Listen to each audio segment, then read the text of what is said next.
Listen, I can see the light, but I can also see the bones decay. I don't know what else there is to say. I'm doing my best not to run away. Sitting throwing rocks across the pavement, hoping it'll cave in and swallow me whole. Wondering how the world keeps on spinning, kinda scared of living when it unfolds.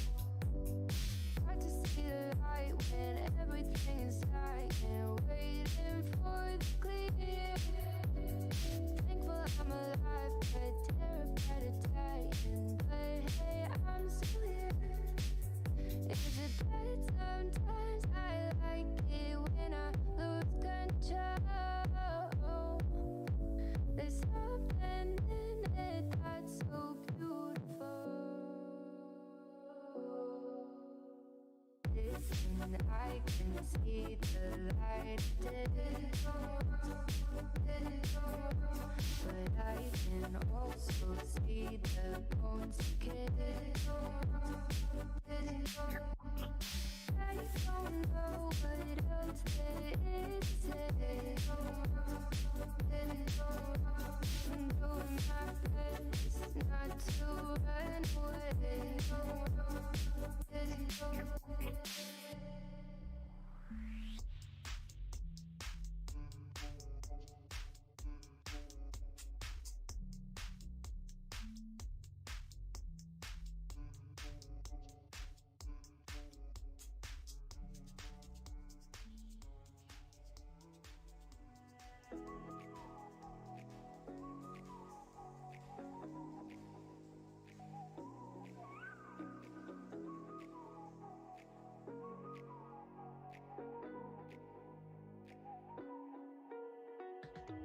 You're the night sky trying to make me see your stars, but the dark gets lonely. Now I see violet, I can feel silence. In the dark's all that I see when your stars have burnt out and your heart makes no sound. I'll find violet in your eyes. You'll always be my night sky.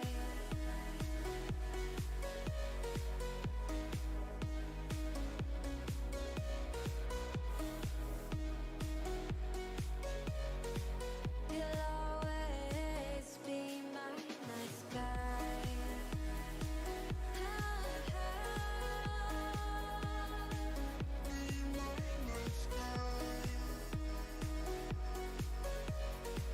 You'll always be my night sky.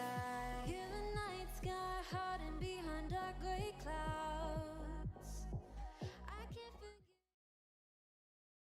Good afternoon and welcome to the One Esports Dota 2 Singapore Major. We have 8 teams remaining. We just had some upper bracket series, nobody eliminated, but that is about to change. We're going to have 2 series in the lower bracket coming your way. I'm here with Lizard, I'm here with Gods, and we are here to talk about the first of those 2 series. Vici Gaming and Ob.Neon will go head to head, and Gods, Ob.Neon, the team that has gone the furthest of all the teams that had to play with the stand in this tournament. And the only team who started the low bracket who's still alive. They've defied all expectations. Yeah. They had the lowest expectations, I think, of anyone here because of the situation around the team. And they're top 8. I don't know. Yeah, These guys are crazy. I just have to say, Yopaj is my idol. I'm going to open up with that.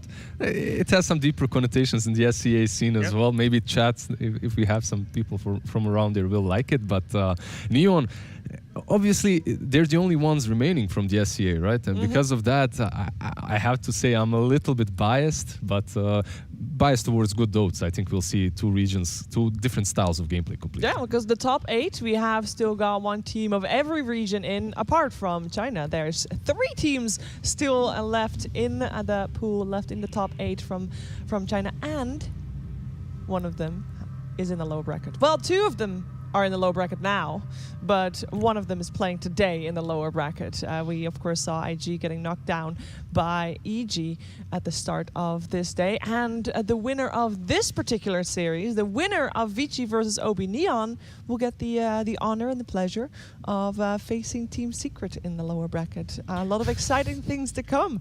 But one step at a time, one step at a time. I wanna first gauge you guys' impression of this series. We know Vici Gaming very strong. Does your preference for the series gods automatically go to them? I don't think it's like instant or obvious for me, because Vici Gaming, I think, have been the maybe most disappointing team coming from the Chinese DPC for me, at least. I think I had very high expectations with just the performance they put on in the DPC, the expectations with some of the players on their team, and their gameplay is just being kind of uninspiring at times. They haven't delivered, and even the wins they're getting, they've struggled to get those wins. You hit the nail on the head, exactly like that, uninspiring. They haven't changed a lot throughout the season as well. And when I talk about PSG LGD, I talk about this team that brings out new ideas every time you see them. There's, well, perhaps not on the carry role, but you see that they have different gameplay, different strategical movement across the map. Vici Gaming, they're very straightforward. You pretty much know what to expect from them. We have a fantasy league running at the same time. 72% favors Vici Gaming for this one, for the One Esports Fantasy. You can still get your predictions in if you're quick enough. It's running the whole tournament, so don't worry, you still got time to get some of those prizes. Make sure to check it out. But it makes sense, right? Vici Gaming is coming in with their full squad. And as much as everyone has loved seeing Ob.Neon play, because they are all over the place and they are so fun to watch, they are coming in with a stand-in, and it still feels like it gives me a little bit, Lizard, at Finland vibes. Definitely. Boston Major.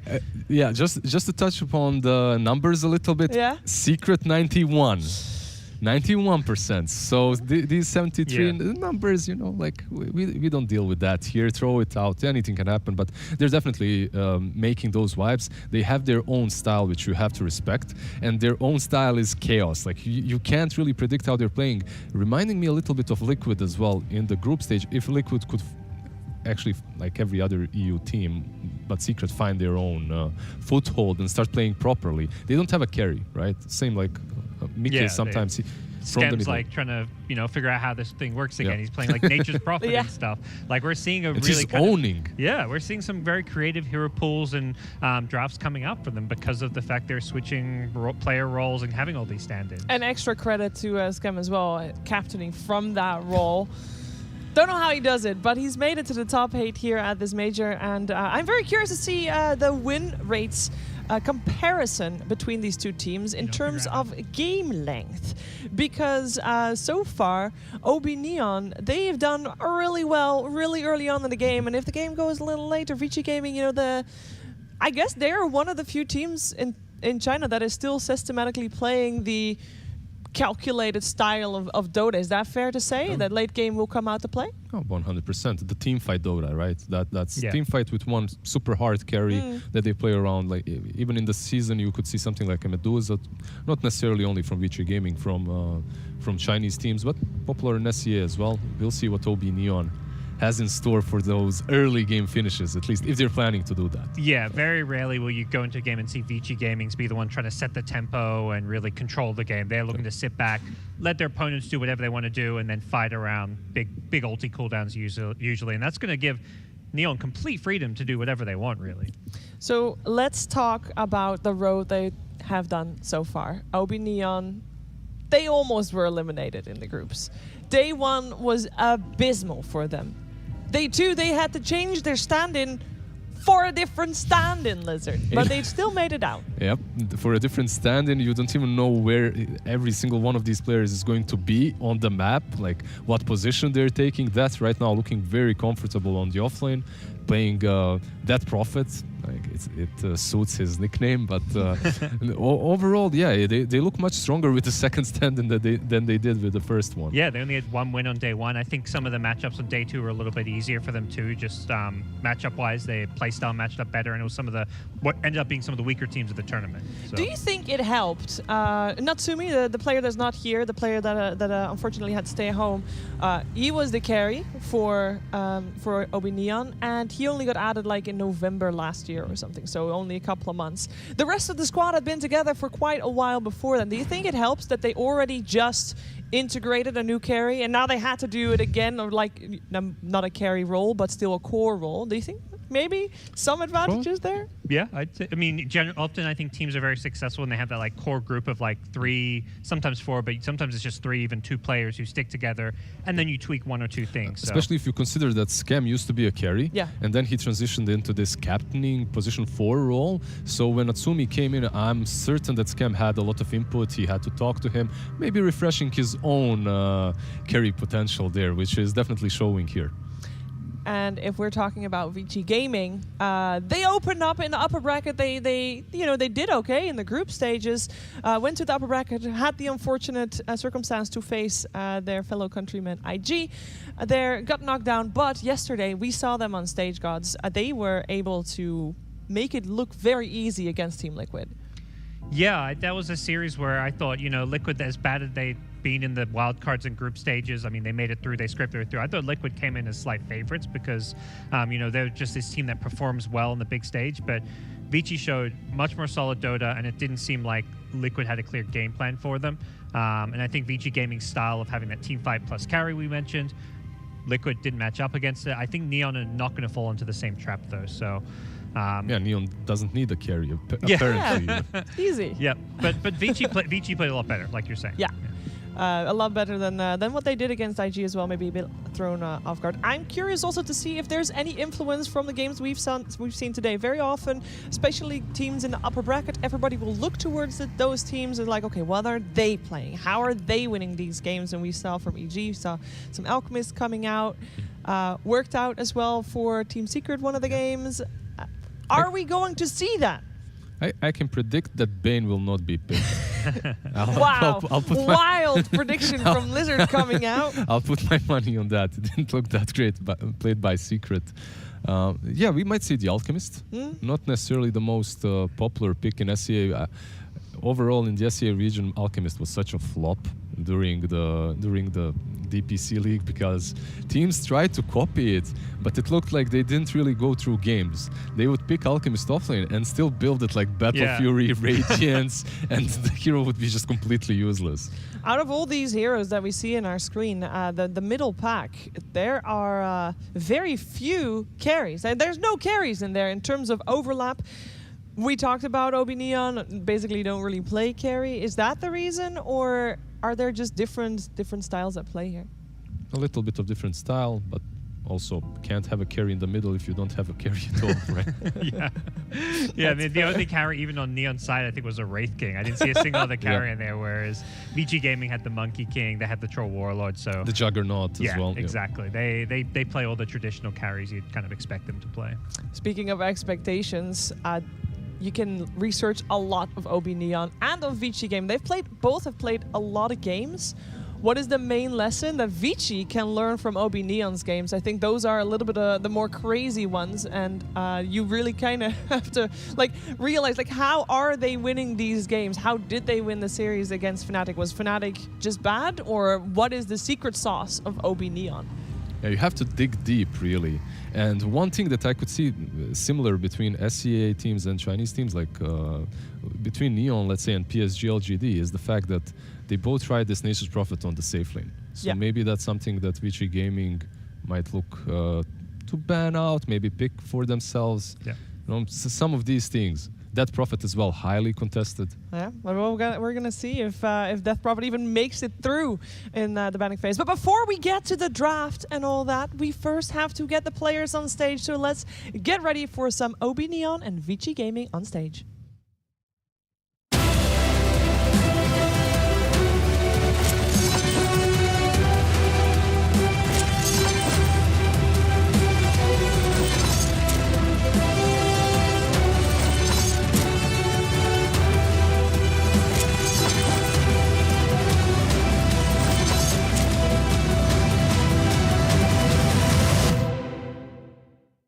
Welcome on stage, Vici Gaming.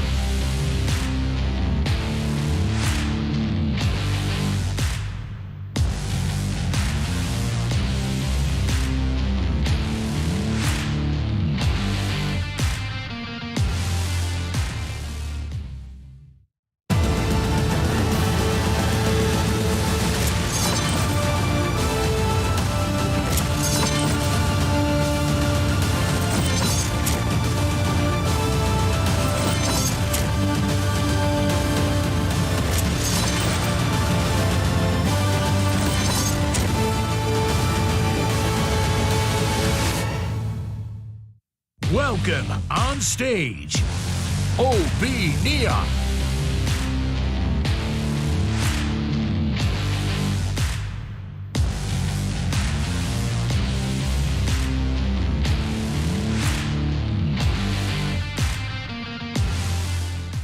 Top 8 at the first major of the season is nothing to scoff at, but wouldn't it be nice if you're able to double your prize money earned at the major and get 50% extra DPC points? That's what they're playing for, because a winner of this series will be a top 6 at the major, and a loser, no second chances. This is the second chance. It's lower bracket time, and it's an elimination on the line, gods. A lot to play for. A lot to play for. I feel like in some ways Neon, it's like they're playing with house money. There's a lot less pressure on them to go far in this tournament, but they've looked best when they had no pressure on them, when they had that extra stand-in. And I think for Vici Gaming, it's important to do as well as you can, get as many points, because when you're playing in those regions with a lot of depth, there's no guarantees Vici is at the next major. Yep. 100%. No guarantees they're even top 4. Yeah. So they need to do as well as they can while they're at a major, try to get those points to get them to TI, because if they have to go through qualifiers for TI, that's also going to be brutal. Yeah, there's most likely only going to be one team from each region making it through via qualifiers, and the region is pretty stacked. Let's just say that. The Chinese region, Yes. pretty darn stacked. Vici Gaming used to be at top of the list. Now the first one playing, second one playing for elimination. I kind of don't want to count Aster too much with that, considering they also were playing with a stand-in. So for Vici Gaming, definitely, this is not where they expected to see themselves. And as God said, Ob.Neon playing with house money, but at the same time, I think that just makes them play better. It really has. Carefree, let's go. If you're relaxed, especially when you're at the major and you don't have that pressure on you, it definitely helps. And I think last time these teams met, Vici Gaming won that series 2-0, but the games, Neon were looking really good and threw away some big leads, and I think that's where they were feeling the pressure. You could see some of those nerves in the group stage. That was on day 1. Yeah, so without death. The higher you climb, it's looking, the pressure gets to you. Before in the group stage and whatnot, everything was just sweet for Neon. Maybe now, at the moment, it's sweet and sour, perhaps a little bit. And you're playing versus Vici Gaming that you already lost to 2 games, right? So I'm very interested in how will Neon adapt to those losses. What will they change up? Usually what team does is they completely switch up the opening 2 bans. Will we see Mars plus Pango again or something different?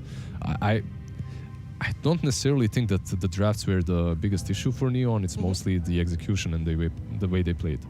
Yeah, I'm very curious about heroes as well. We are moments away from jumping into that draft. One of the heroes that stands out to me for Vici Gaming is the Shadow Shaman. We've seen it do pretty well here, but specifically for Vici Gaming, they've not lost a single game with it. They've been able to play it 5 times. We see mostly PYW play it, and he is rushing on it. Yep. It's really something. Lacoste this year as well. He's gonna back me up. He was watching Black as well. If I think he's casting this one. He'll confirm it. That guy with the Shadow Shaman throughout the season was so on point. You can't pick. You could see it in the last game as well. Nisha picking Puck and Shadow Shaman was the perfect answer. Yep. We might see it here from PYW. It all depends on Neon and what they want to pick on mid lane too, because usually that Shadow Shaman would come as a response to all of these spirits. Or Puck, let's say. Yeah. And we're really seeing how I feel like the importance of some of those, maybe older draft changes where you used to have more first phase bans. You only get 2 now. Yeah. And it makes it so hard. You can't ban all the top tier meta heroes or your opponent's signature heroes. So you have to let some things through. And that's where being able to let through a hero like Puck because you play such a good Shadow Shaman is a really big strength, I think, of Vici Gaming. What would you do? You have the chance to either ban out PYW, Shadow Shaman, or wait. Well, we're already seeing what's happening. Shadow Shaman is not banned, still in the pool. Vici Gaming has not yet picked it up. We do have a Pango Void Spirit for Ob.Neon. Those are their two of their most picked heroes. They're doing very well with them. They block picked the Pango. So whenever you talk about Vici Gaming, it's like, are you going to ban Pango against Vici Gaming? Because Old 11, it's by far his best hero. When he's on this hero, he just takes over the game. And Neon snag it for themselves. I 100% agree with you. It is very scary to have a Pango on Old 11, but the answer from Vici Gaming with this Puck is also phenomenal. You're picking Puck into Pango and Void Spirit. You just like this matchup versus both of these heroes. You have Dreamcoil versus Void Spirit. The lane can be rough, but we've seen Abed Puck even win it. And then you have Pango later on, who just can't use his Rolling Thunder. And then you follow up with the Shadow Shaman. Yep, they still get their preferred 4. Having the lockdown against both Void Spirit and Pango very helpful as well. So, you may not be playing against the Puck, but you're playing against 2 elusive heroes with escape, so you still want to have that disable. Versus any spirit. Lion or if Shadow Shaman is banned, that is, you pick Lion. If not, you get the Rasta. Pretty good. I think both teams are pretty happy with their opening. They both fit in their own wheelhouses. It's just a matter of which style is going to prevail at this point, and obviously how is the rest of the draft going to look, but this both looks very comfortable. And I have to agree completely with what you just said, Shiver, because unless a team has their own complete style, like a different approach to the game, we see openers that kind of are fine for both teams, right? Unless you're secret and you're first picking Mirana and then you lose. But most teams, they open up with something that's already tried and tested and looks very strong. Yeah, I feel like in the wildcards and groups, we're seeing some teams go for openers that you could just tell like the IO Weaver openers with the support IO. Like, we were not a fan of that, and it kept losing. But now, I think now that we're further in the tournament, every team has their openers that they know they're not going to get outdrafted. If you don't have that first pick, you're banning out the IO. If you have the first pick, you can let it go through, maybe snatch it for yours. Because Ob.Neon, I believe they had a first pick this time around. Yes. And looking at them, IO plus that Prophet, that was their best stuff. Like, out of all of their drafts, IO plus Prophet looked the scariest. Now they're going to target a lot of those carries, Monkey King, Alchemist. I mean, Alchemist is kind of more of an offlaner, actually. That was one of the Vici Gaming kind of pocket picks we saw against Team Liquid when they ran that with a Jug Storm Spirit. Yep, it looked a little bit scary with the Storm Spirits, right? Like, you give him that Aghanims and you don't perform that well, that much. Yeah. It was like a level 9 Storm who had level 1 Vortex. Yep. But once they go late game, Storm and Jug with free Ags, it's like an extra item slot.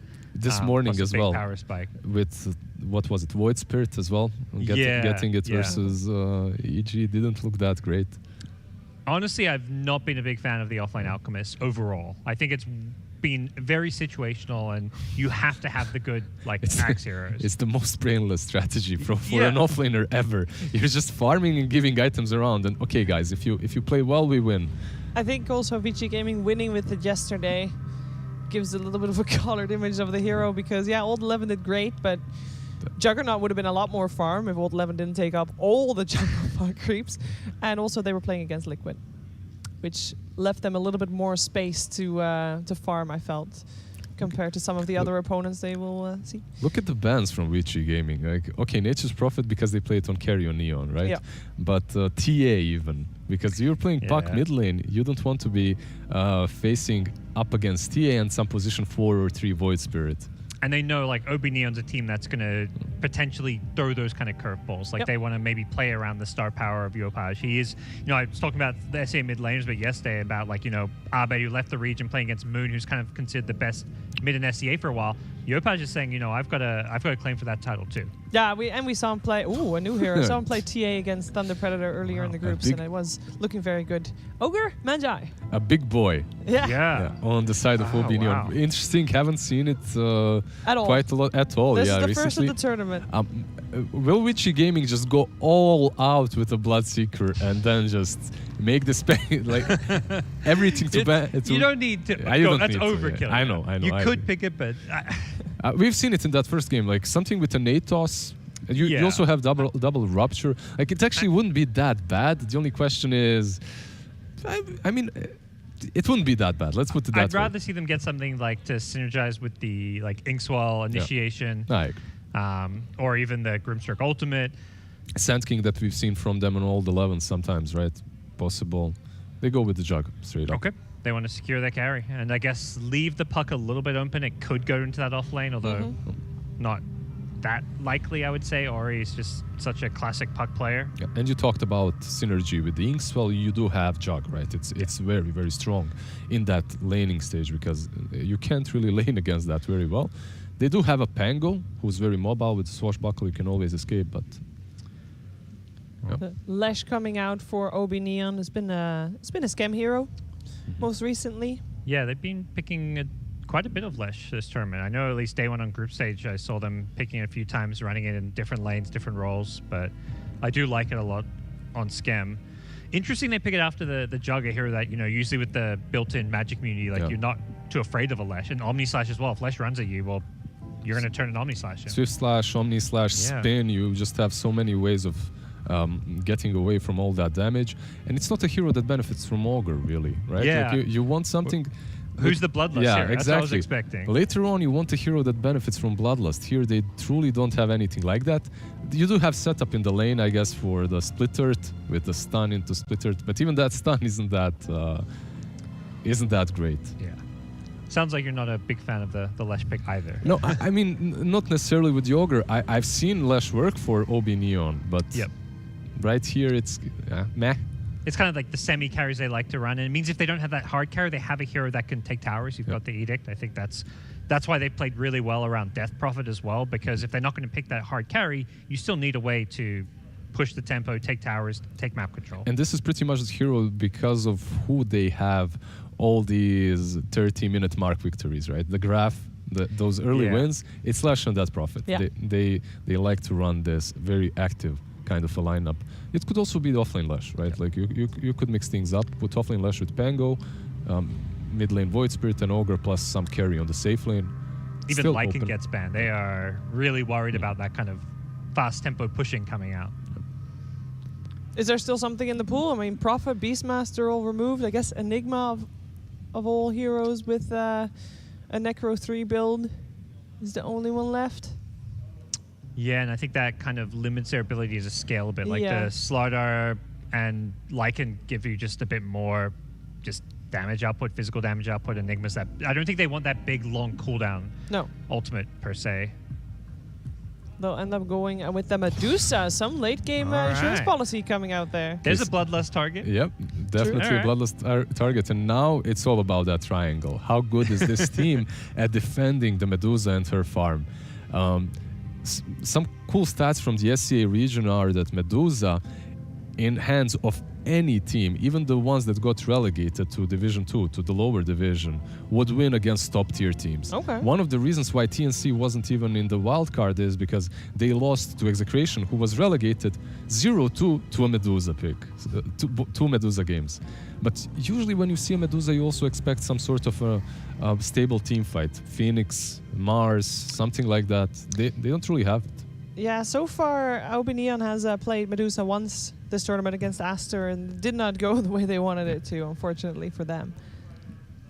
They still believe in it, so they grab it. Yeah. And the Bristleback coming out for Vici Gaming. Going to be a tough one to take down. They just want one of these heroes. Timbersaw, I believe, was out as well. They want one of these heroes that's able to just make a mess on the map Old 11 will be that Bristle that buys a couple of those early game items and just goes all in, runs on the uphill on the high ground first in that triangle, and then everyone follows up, which is a solid thing to have.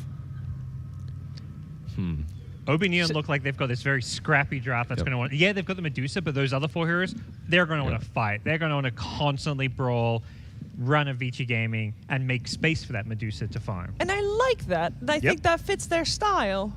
But is it going to work against Vici Gaming is the main question. And for me, I like the Bristle pick a lot, and I will go first. I don't think that Ob.Neon has what it takes to take it down.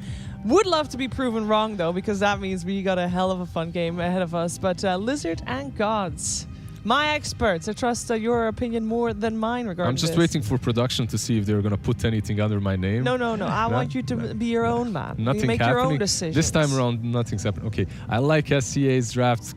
I like Neon's draft quite a bit. It's chaotic. It's the epitome of the region, but Bristleback is going to be a wall that they won't be able to break. Vici Gaming. Okay. You don't believe them. You're just saying how well Medusa's done. You don't believe. They have to prove me wrong. Okay. They lost versus Vici Gaming already. If they prove me wrong, we'll think about it. Hi, this is Lorenzo from Dota Pro Games. On this channel, every day, we upload Dota games from pros like Arteezy, Paparazzi, Miracle, and many more. If you want to play like them and understand their secrets, consider subscribing to this channel. You will increase MMR in no time.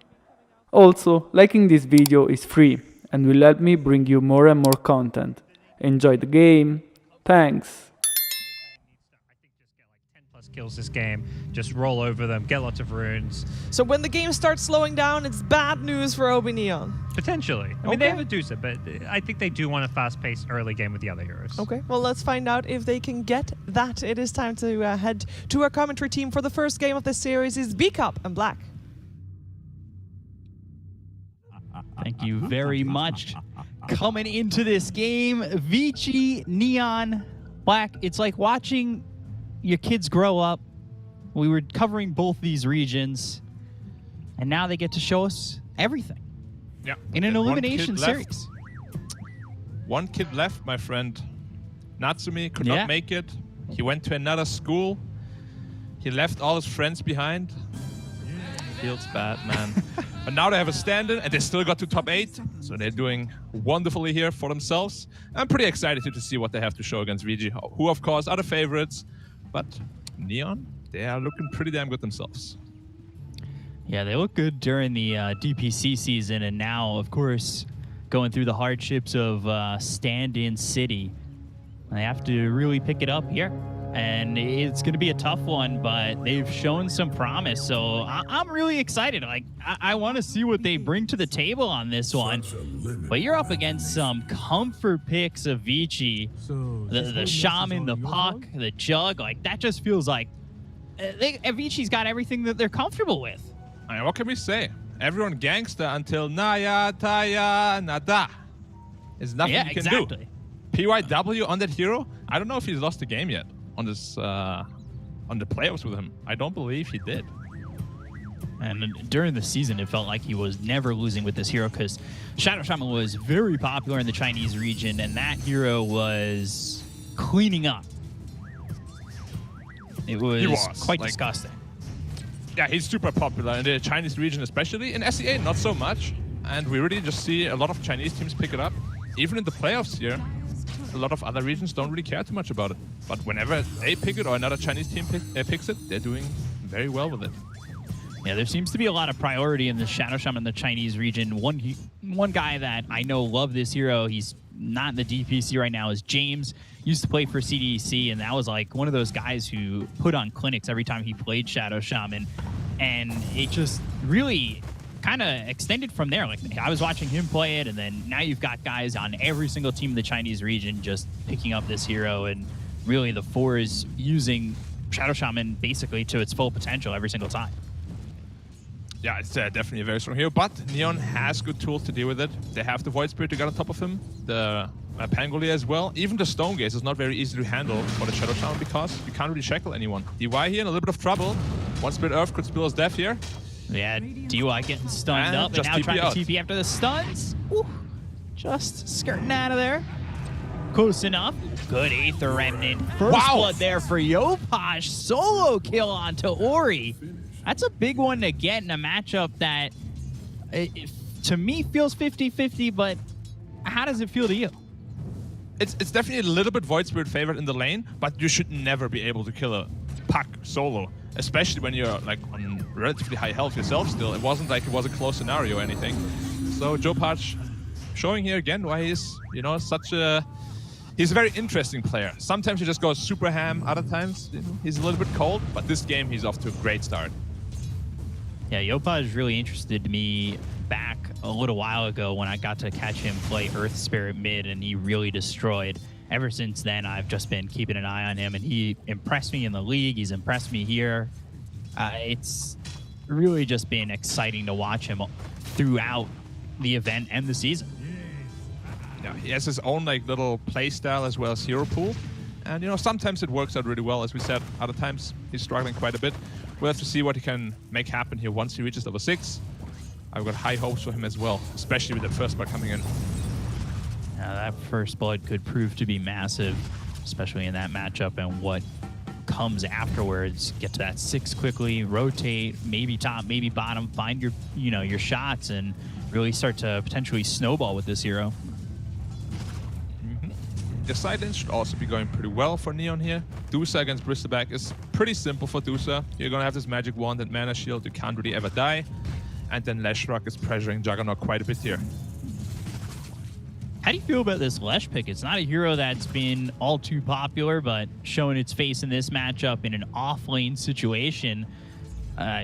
Is it something that you're excited to see what could come, or do you feel like this is a good matchup for it, that you know what's coming from this Leshrac?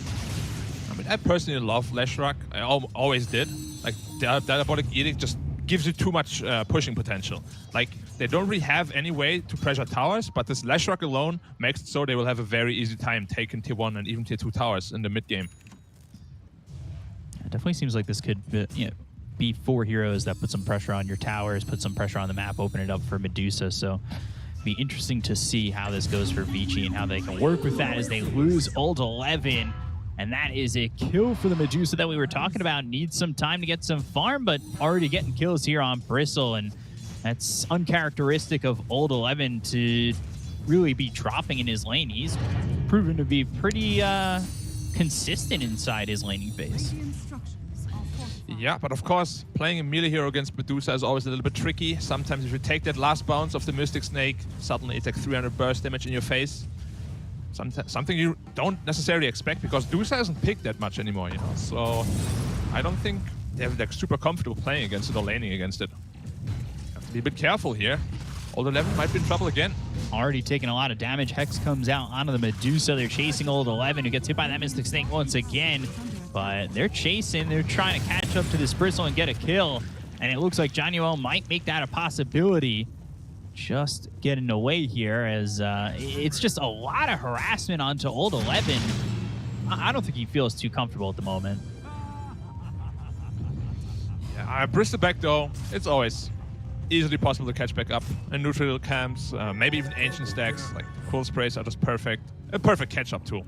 So he isn't gonna be too worried about the laning phase, even though he's still doing very well for himself, still sitting ahead of the Medusa, simply in terms of CS.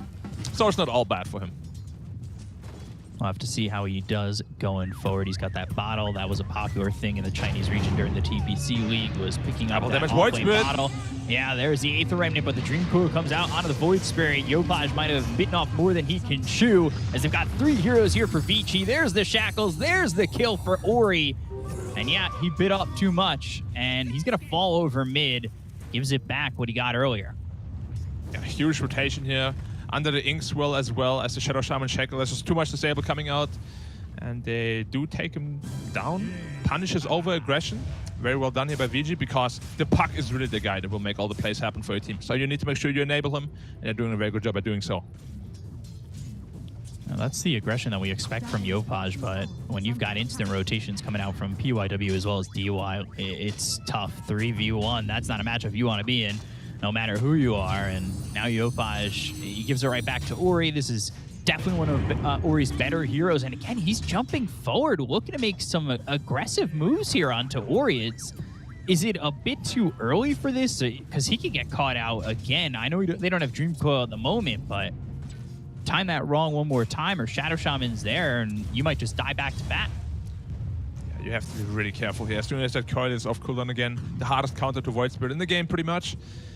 You die very easily there, as you said. So I'll be looking for some rotations from him instead.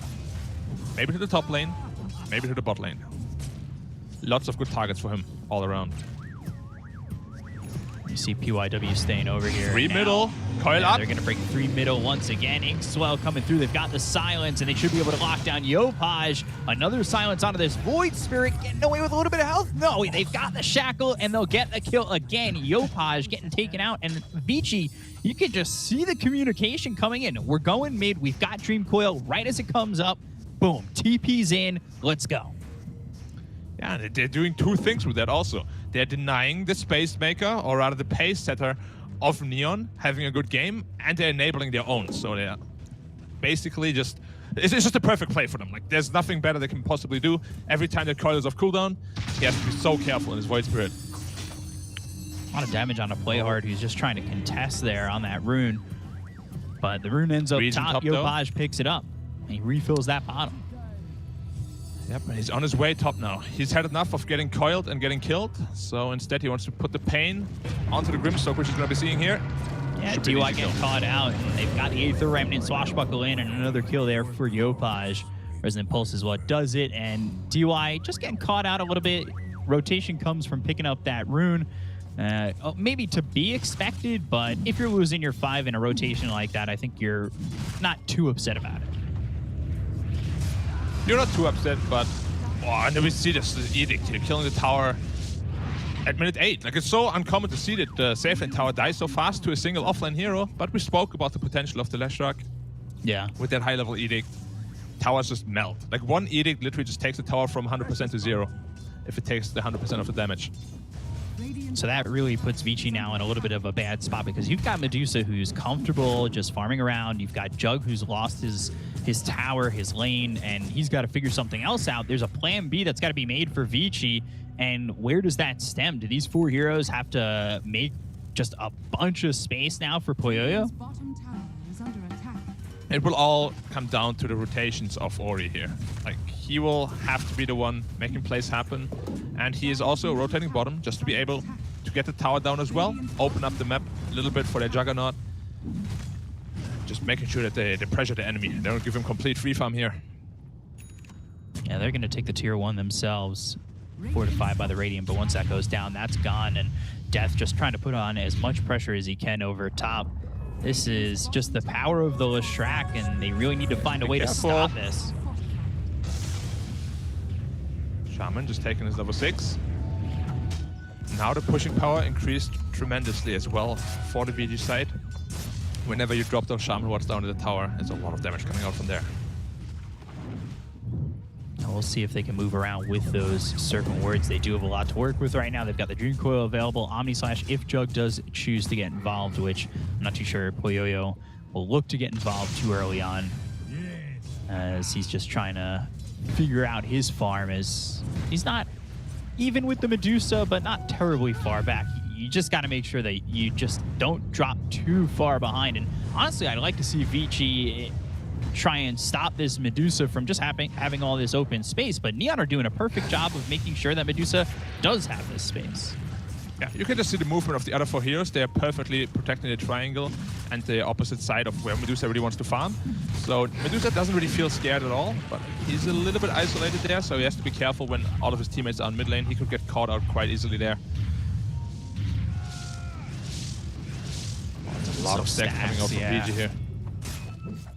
Is that the best feeling just in your smoking up to the Medusa right away.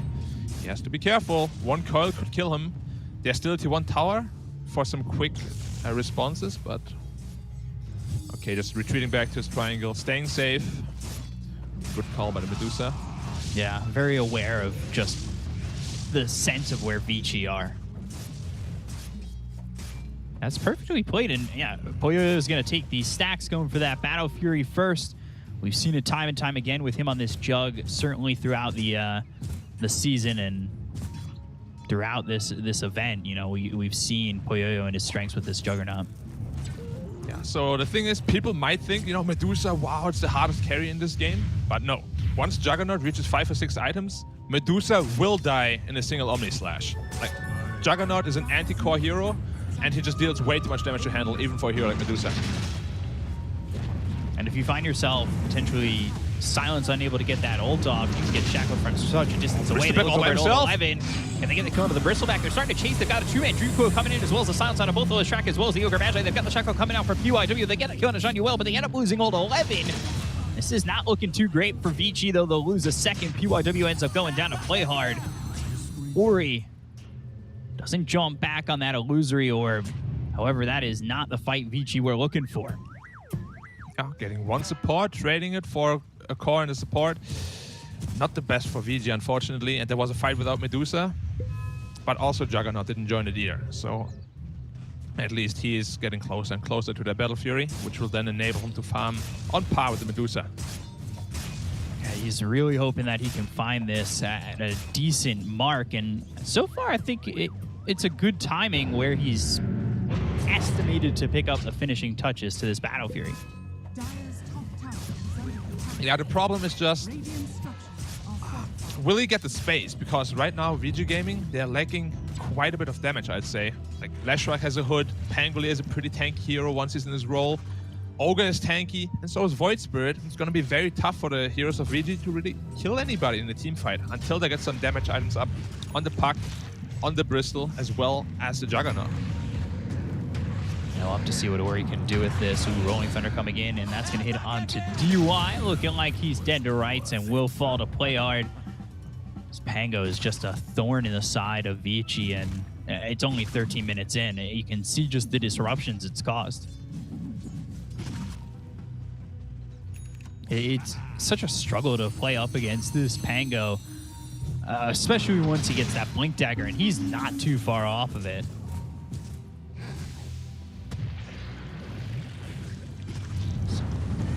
Let's see how this goes. As we take a look, and Medusa's still just trying to farm up as much as possible.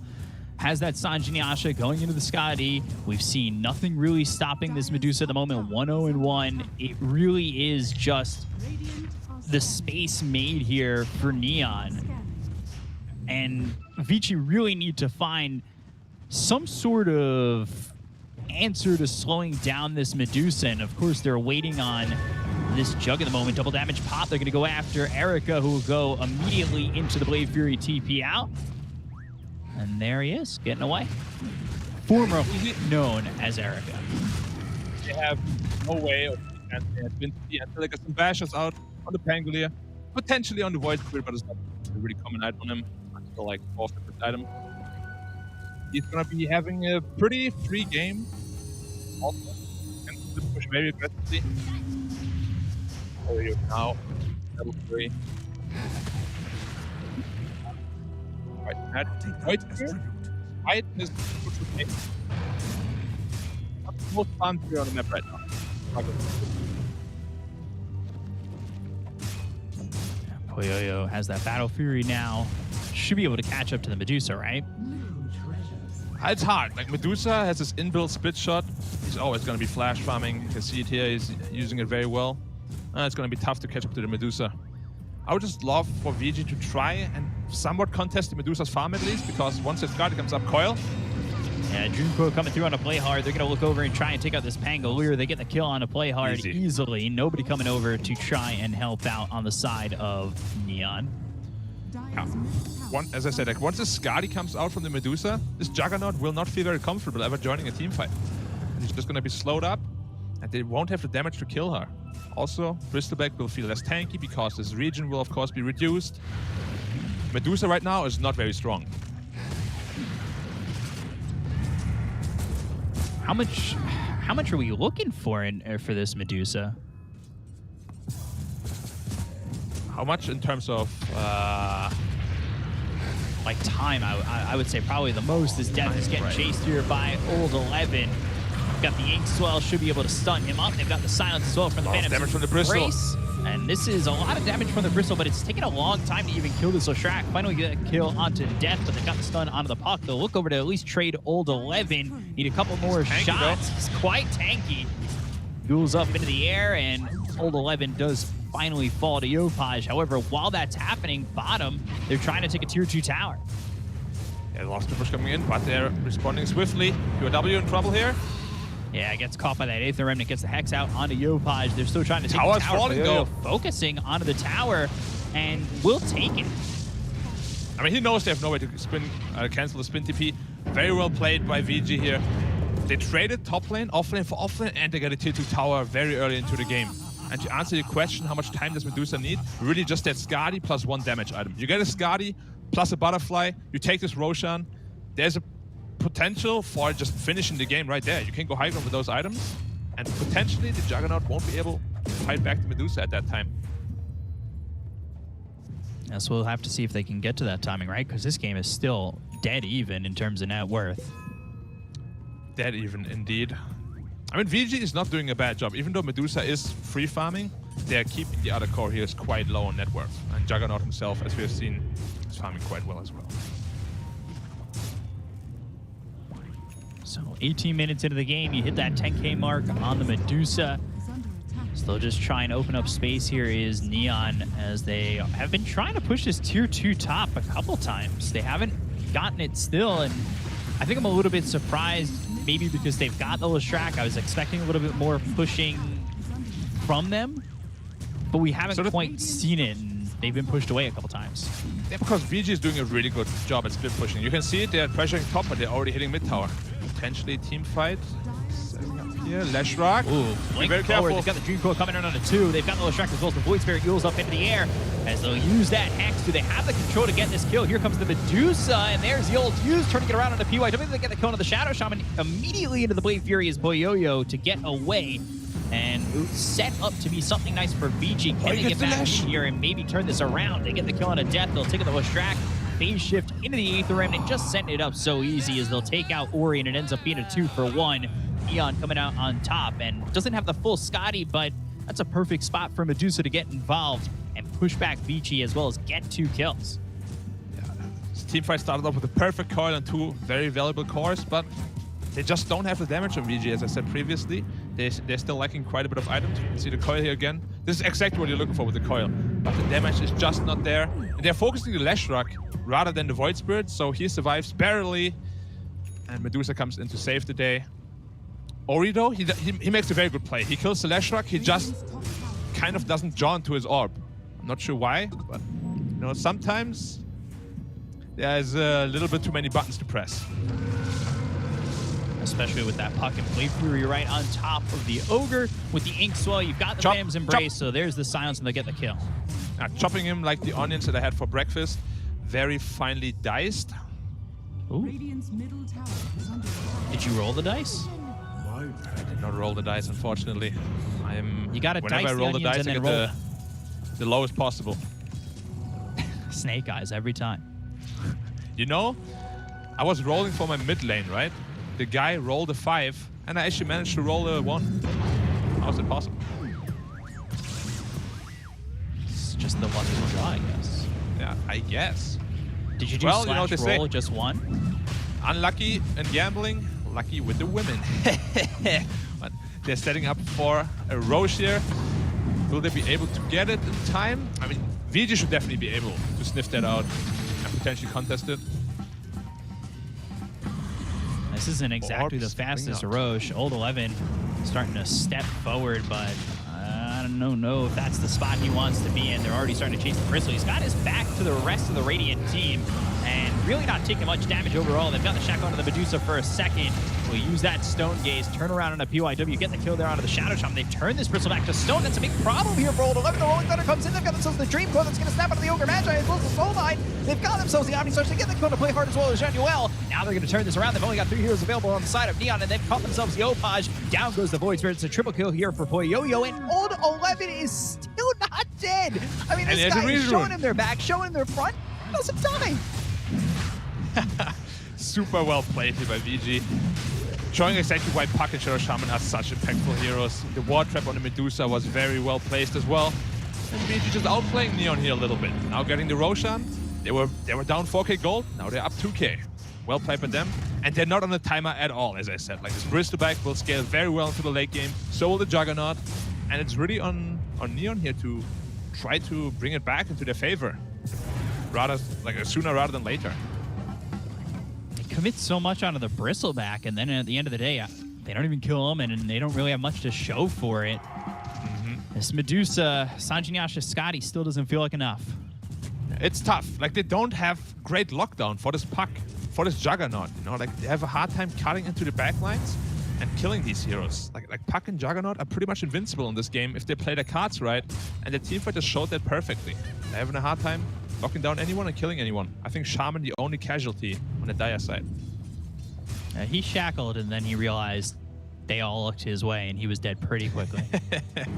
Yeah, I mean, everybody wants to kill Shadow Shaman. Nobody likes to be shackled. That spell is the personification of obnoxious. Like, there's nothing more annoying in Dota, I think. Like, the way it sounds, and you just stand and you do nothing. It's so annoying. God, especially when you've got the cast range and you picked up a Psychic Headband. Of course, every time there's a Shadow Shaman, Psychic Headband gets dropped. Knock on wood, I don't jinx it this time. But it feels like he can always get it from just a map's length away. Yeah, I mean, he's definitely put some training into his arms, you know? Swing them real hard and real far. Shadow Shaman is a master of that. The only one that can outclass him is really Rubik. With the extra length on the shackles, or does he outclass him in different ways by just stealing all his spells and throwing it back? Now we're just talking about the arm training range of the shackles. Okay. Because it's pretty much a full screen once you have Rubik with shackles, which is kind of ridiculous. Yeah, he doesn't miss arm day. Definitely not. Leg day, however, let's not go there.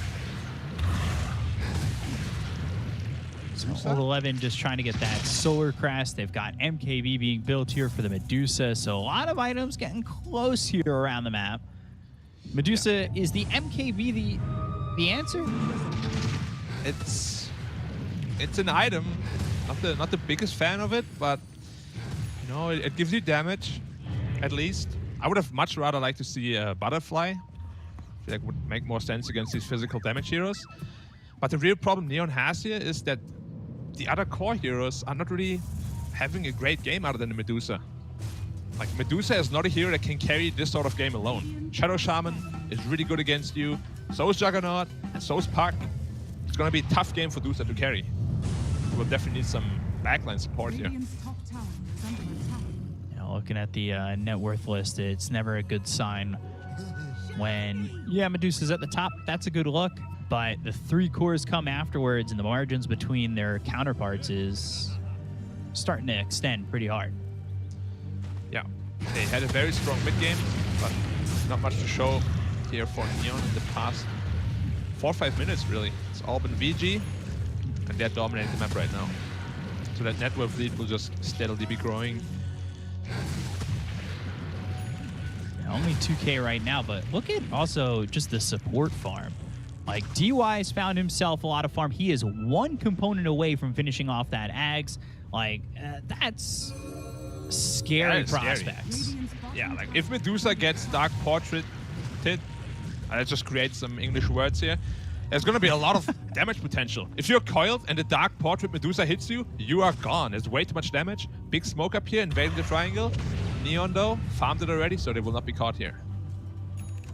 Would it be Dark Portraited, or would it be drawn into the Dark Portrait? I have no idea.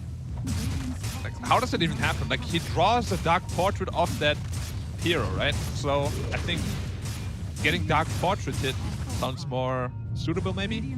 More correct-ish? Possibly? Maybe. Who knows? I'm not American. I don't speak English. I feel like there should be a channeled spell. Because, you know, when I walk around the city and I see all these guys making drawings, like, it doesn't just happen, but all he does is press a button and all of a sudden, Dark Portrait's been drawn. He is the next, who is this really famous drawer? Van Gogh? I don't know if he drew. I don't want to anger artists. I don't want to anger anyone either, but there's a really famous guy who did the Mona Lisa, and Grimstroke is definitely that tier of artist. Right. Top tier, S tier. His Top work tier, should be S put tier, in museums. double S, possibly even triple S. So the game kind of quieting down a little bit. It's only 10-10. Like, the game's felt very tense. We're 27 minutes in, and it's only 10-10. Like, there's been some fights 5-on-5 that only end with 1 or 2 casualties. Yeah, a lot of split pushing coming in here because whoever gets the better initiation can just take the fight very easily, and both teams are aware of that, so they don't want to give away anything for free here. Because they both have like some of the best hard carries in the game. Dusa, Juggernaut, whoever takes it late game, they have a shot of winning. So no team is really on the clock here. Going after Death and trying to catch up with him. Aether Remnant avoiding it. Still continuing to slow down this Leshrac, though. The question is, how far do they want to commit? They know that Neon's got to be waiting for them. The Lotus Orb. A lot of damage to Bristol. The turnaround. A lot of damage coming through onto the Bristleback. They've got themselves the Rolling Thunder coming in. But now Serpent Ward's placed in a good spot to lock up this Medusa. And they've got the Healing Ward that's healing up Old 11 and letting them potentially turn this around. Omnislash coming in. Is it going to be enough damage? It bounces over the player. Are they going to go here onto the Pango? Either look over at the Leshrac. They'll drop the Dream Cloak. And it's locked onto Death. And he will find his death because he is dead and gone. Daniel also dies after the fourth. Look at that shackle. Yeah, exactly what we were talking about, Black. And they are going to lock down Yopaj, but can they lock him down long enough to get the kill? One more step away. Aether Remnant placed down. Looking, searching into the trees. They've got him. Man, perfect from Vici, not losing anybody. Neon keeps getting baited into focusing Bristleback. Perfect healing ward control here by Poyoyo to keep that Bristleback alive. And once more, he was on like 5% health, but they just can't finish him. And the teamfight turns around in a dramatic fashion here. 4-0 trade for VG once more. And Medusa lives, sure, but we said it before, Medusa can't win this game alone. Yeah, they've itemized really well for this Medusa. They've played around this Medusa pretty well on Vici. And look at the damage come out quick onto this Bristle. But Dark Portrait was placed on the Medusa. They had the Serpent Words for control. Like, Vici did everything right. I don't think, actually, I haven't seen the new Medusa Dark Portrait yet. I don't think you get the split shot unless he activated it. So like he can kind of play around with it, you know? Don't activate split shot until you get Dark Portraited, and then there should be no split shot, which will mitigate the damage by a ton. Yeah, that's the real cherry on top for the Dark Portrait is when you've got that split shot, eh? Yeah, you absolutely need that. Otherwise, it's just 100% damage with that split shot. It's a total of 400% damage, so... I'm not very good at math, but that number is definitely bigger. Yeah, we all know how good my math is. Oh, he missed the Yules. No, the Yules, but it's still enough to get the kill there. That's a little bit of a surprise as they start to maybe get Old 11. However, they're going to lose Januel as Rolling Thunder comes through. PYW still alive for the moment, but the Aether Remnant lands as well as the Rolling Thunder coming through on the PYW. They get the Thunder, the Shadow Shaman is Old 11 still looking to move forward. They've got the Omnislash, Lotus Orb used as well as the Ghost Scepter. Blade Fury right on top of Death. They will kill off the Leshrac. Damage done to Old 11, but every time I talk about him, it feels like he's not dying. And as I say that, I jinx it. Triple coil on a 3, and now Vici, it's back and forth, it's in and out. They're trying to find an answer here. Omnislash ends up getting used. Poyoyo trying to get a kill here onto the Medusa, and he's got the Swift Slash. They'll get the kill onto Nabil. They'll take out Play Hard. Triple kill for Poyoyo. Can they make it one more? Astral step away from Yopaj. He gets out of the fight for now and will escape with his life. Man, Vici, it looks like they're out of it. It looks like they're back in it. Then they're out of it again. Then they're back in it. I mean, these fights are back and forth. It feels like Neon had a hold on it, but Dream Coil comes in from Ori, who died earlier in that fight, and turns it around again. The buyback from Ori really was super important for VG here. They get the big prize to Medusa, but they have to be really careful here. Ori, if he dies once more, that's a really big window for Neon. He's itemizing into an Aeon Disc now. Once that Aeon Disc is up on the puck, he should not be able to die anymore. At least not easily. Yeah, even without that Yules landing on him, he was still able to get killed off pretty quickly. And, you know, at the beginning of that fight, I thought Neon did a really good job. But it was Vici, I would say, doing a better job. I don't think Neon did a bad job, but Vici did a better job to turn that fight around. Definitely. I mean, that buyback was definitely not expected by Neon because they were diving quite deep. And that Aghanim's coil on 3, keeping him in place for 8 seconds is just far too long. Juggernaut's Omni Slash came off cooldown as well. Just absolutely massacring the Medusa, which we said, you know, Medusa is very tanky, but you are not tanky enough to tank an Omni Slash all by yourself. There's just no way. Yeah, especially now he's got that Axe, he's using that Swift Slash, which we saw multiple times throughout that fight. It's just really, you could see how strong not only the Axe is for Jug, but the Shard too.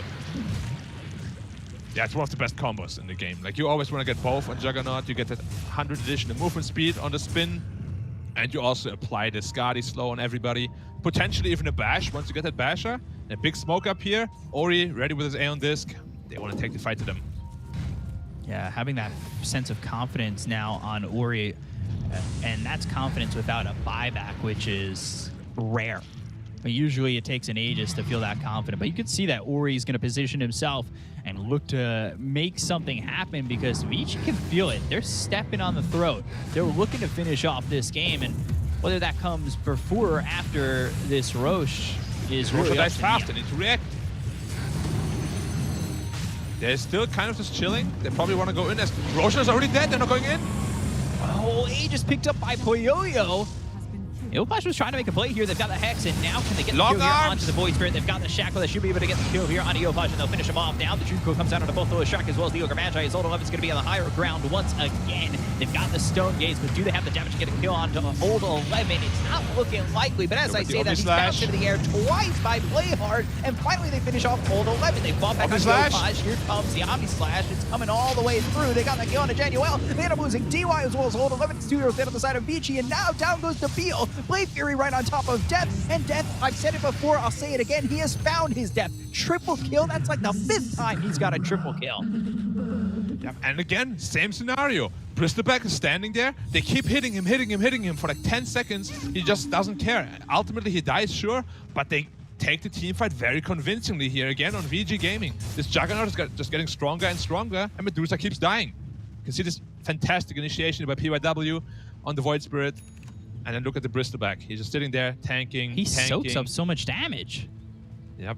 Oh, look at the focus on him. You've got 4 heroes focusing him while the rest of the team can figure out where they want to go. And then look at that Omni Slash, really just cutting through Medusa like butter.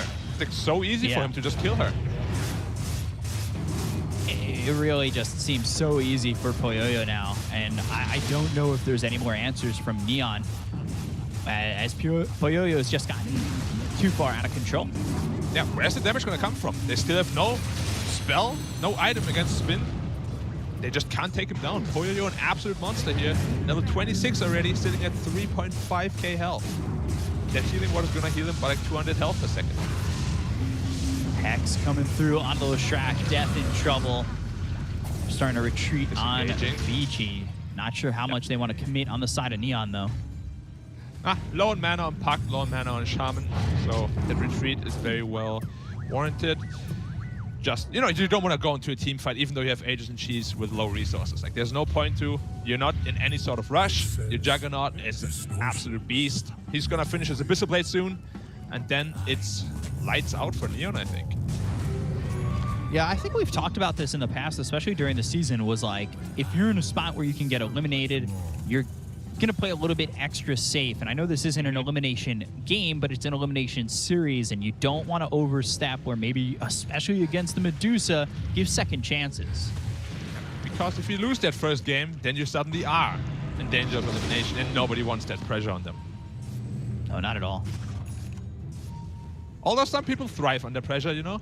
It's just not a very comfortable scenario to be in, knowing that any single mistake could just eliminate you and your team from the tournament. Half a level, then he will have Dream Coil. He's itemizing into a Daedalus, so he's going full right-click here on Puck now. And another source of damage. Like this Medusa, you will see. Won't feel very tanky at all. It's not just the Jug that's doing a lot of damage. It is Ori, who's had quite a game, and that's coming off a backstep of giving up First Blood. Yeah.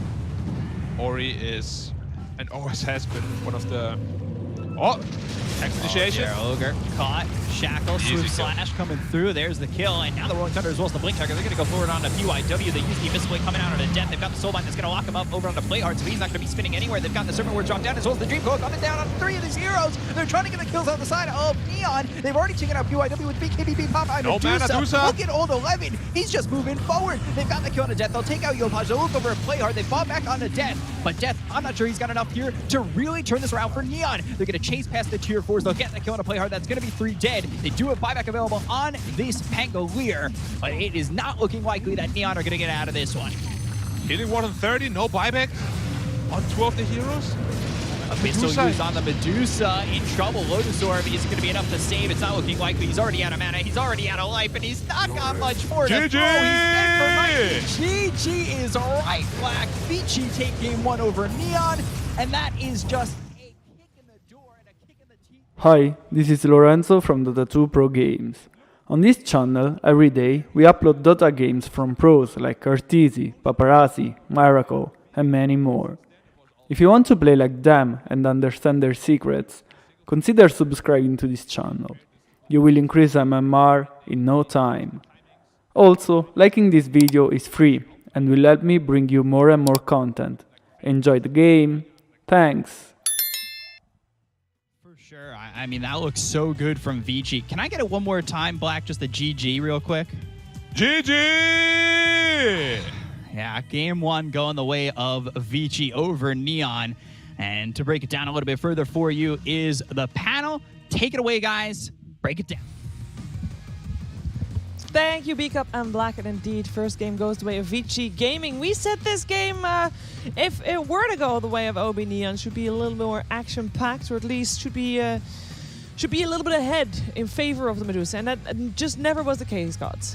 They were on the back foot. They fell into the we're not making plays. We're going to just sit back and hope this Medusa can somehow turn this game around and carry us. Yeah.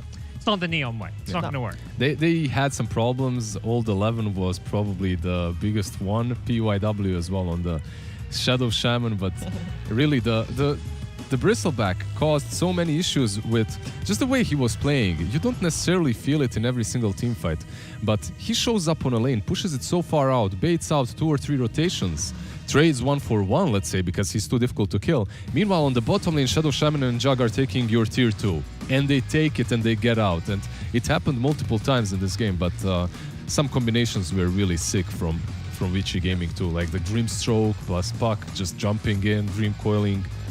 We were a little bit taken aback, perhaps, by DY's item choice of going for the axe as early as he did. It obviously worked out, so there's that. But a Dark Portrait of a Medusa Doesn't without feel great. mana shield. Yeah. How do you like it, Parker? Rate it. 3 out of 10. 3 out Wow. of 10? Yeah, that's fair enough. I agree. But I would give it don't at know. least a 4.5 out of 10. okay. That's very generous. I don't know what. But the thing is, it's like that's just how I rate it compared to like Dark Portraits of other carries. I don't think Sure. there's like an obvious way better item to get. Maybe like a hex or something if you got that much farm. I don't Hex, know. Seablade, Yeah, if you're whatever. gonna go Yeah. big, you gotta think big. I would love to see the Hex come out, but to be fair, they didn't really need it. This was a slow siege. Once Ob.Neon was not able to get a lead early on, I think Vici was feeling pretty comfortable this game. And you had Shadow Shaman for all the catching, Yeah. plus the Puck. Perhaps he felt like, okay, we just need an extra oomph in damage. We don't necessarily need more catch. However, a couple of times he makes that Dark Portrait, it just dies in the same second. Like Medusa splits Yeah. shots it or something. So, yeah. How do we rate the Ogre? That was the first Ogre of the tournament. 3 out of 10 as well. Yeah. Wow. 2 out of 10. We're very Two- generous today. Wow. 2 heads. 2 heads, 1 point for Yeah. each head. Yep. You can see the general idea behind it. Some strong laner that can also help out the Medusa later on in the game with the Bloodlust. One of the reasons perhaps why she doesn't go for the attack speed talent as well. But overall, yeah, fell a little bit flat. Didn't feel nearly as potent as the Grimstroke, who's also countering your Pangolier. You don't necessarily counter anything with the Ogre, you just buff up your carry a bit. Yeah. No, I think Neon, they're kind of at their best when they're creating chaos and doing unexpected things with the draft, but this was just a little bit too wonky. Perhaps Was they it? got a little in their own heads. Not wonky enough. Not wonky enough, Not man. Come on, wonky they had enough. the carry. Right. It was too normal. One, They or the yes. other. Yeah, they either need to go more wonky or less. This was like the weird middle ground where it's like, not so sure. Maybe, yeah, because going up against Vici Gaming is a tough ask, right? This is one of the stronger teams that they have faced in the playoffs for sure. And going for Medusa, it will make them feel a little bit more secure that they do have the chance to go up against them late game. But yeah, that perhaps crippled them too much in the early game. Surely we won't see Medusa again, though, right? Yeah, I hope not. If they do pick it, I want to see some Puck Mars Phoenix Medusa. If possible, if they can steal all of those. That sounds like a good SCA kind of a draft, but a Medusa on Scam as well, I want to see him more active. Yeah. If he's the captain and he's playing Nature's Prophet, yeah, he's microing everything, but he's also controlling the map. He's controlling where the movements are made. If you're a Medusa, you can't do anything. You're literally letting your 4 players play their own game while you're farming up, getting at least that SNY. Well, for Ob.Neon, back to the drawing board. Of course, Vici Gaming performing here very well. They take the first game, and we get to choose an MVP of the game. There's a lot of, like, I felt like this game, we kind of should give it to the coach. The drafting was just really well done. This was a solid game from them. Lizard is looking like he's not fully No, I agree. agree, sure. Why not? Yeah. Yeah? You didn't say We you're can't. not very convincing. You're not very convinced with that. And we can't because we don't have No, we player need a play. So it player. has to be one of the players. It was maybe an easy hero for him to play because the pick was as good. Bristleback, all the level. I'm down. I was Yeah? waiting for that. Yeah, Okay, okay. that's my boy. He's pretty much the MVP of every single Vici Gaming game so far for me, no matter what he's playing. We're used to be seeing him on that Pangolier, Yep. was stolen away from him. He takes something. This was like his revenge. Like, you're gonna steal my Pango. Well, I'm gonna, style on you with something different. There was one very fun fight on the top lane in which he's running away with 50 HP. He buys like 20, 30 extra seconds just running away and not being killed. And all these mini little things, they do matter quite a bit. Plus, every single fight, he just runs straight in with the Inkswell. Does what he's supposed to be doing. Yeah, indeed he does. Will he do that again? Next game, we're going to find out. While we are taking a short break, I have homework for you. Get out your phone right now. This time I'll actually give you a little bit of a heads up. Put out your camera. At least for most phones, I think it works this way, that you put the camera on the QR code and it goes automatically, right? For me, that For works me as that well, way. yeah. I don't know. Maybe you should have a certain app or something. But hopefully by now I've chatted long enough for you to actually get the QR code and therefore go to a website of Logitech, because if you buy Logitech G gaming gear, you get a pin, and it's a Dota pin, and it's really cute. You can put it everywhere that is cloth.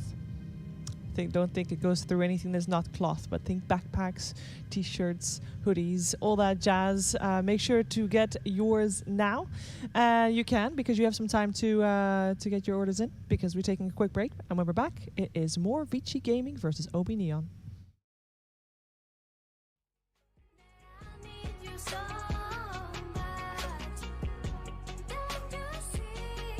Games.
Vici Gaming, with only a little bit of a different roster than last time around, of course, lifted that one esports belt. If they want to do that again, they got a tough ask ahead of them, because they got to go all the way. They got to go all the way through the lower bracket. But they have made a great start here by taking the first game against Ob.Neon. I'm here with Lizard. I'm here with Gods.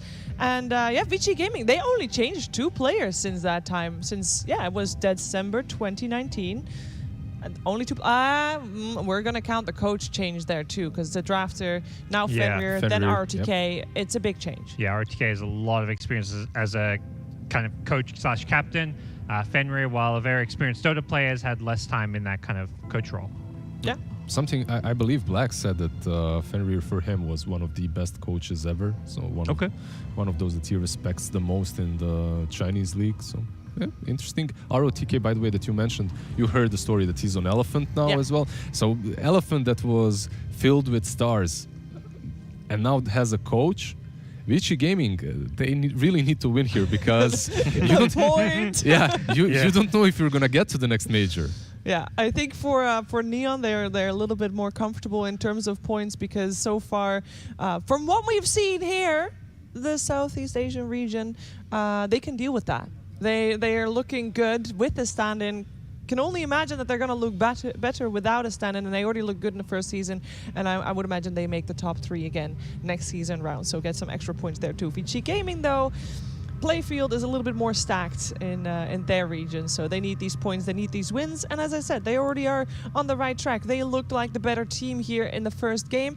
What should they focus on? What's the weak link for Vici Gaming? And that's what Ob.Neon is trying to figure out at this point as well. Where can you put that linchpin in Vici Gaming? Is there a weak link?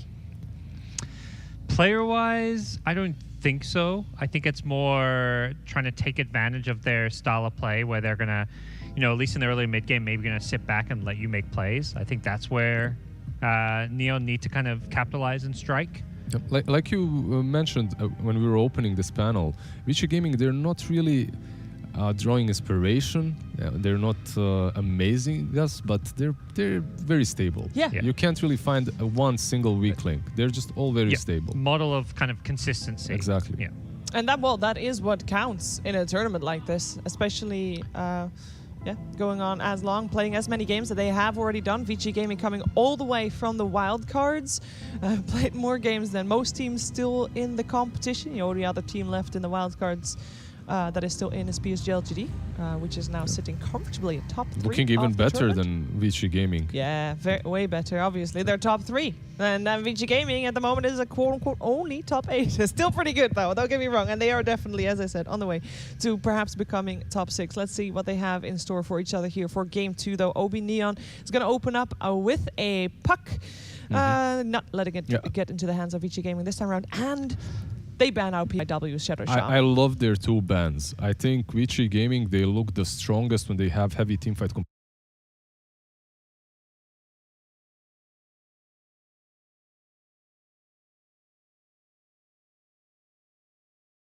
positions.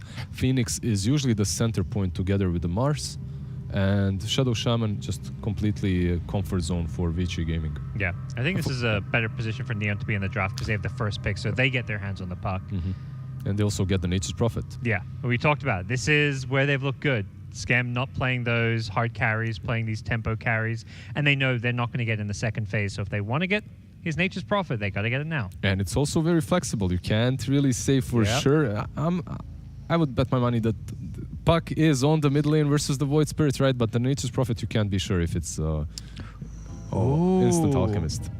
Does mean that the Alch makes it through. We saw it second phase ban, so Vici Gaming knew that they had to take it now, otherwise they would not be able to get their hands on it. Vici Gaming is a team that had all 11 play it earlier in the tournament, like yesterday. And it's with this combination with Void Spirit, right? Yeah, and very good, I feel like, in lane, if it is going to be that safe lane Nature's Prophet. You don't want to be feeding an Alchemist Treants. You can't really send them at him, because he just drops down the Acid Spray. He's going to easily kill them off, so... And you can see Ob.Neon, they're expecting exactly that, because they banned out the Monkey King. Now, you probably want that Juggernaut as well out if you're Ob.Neon. All these... Yeah, there you go. Axe carries.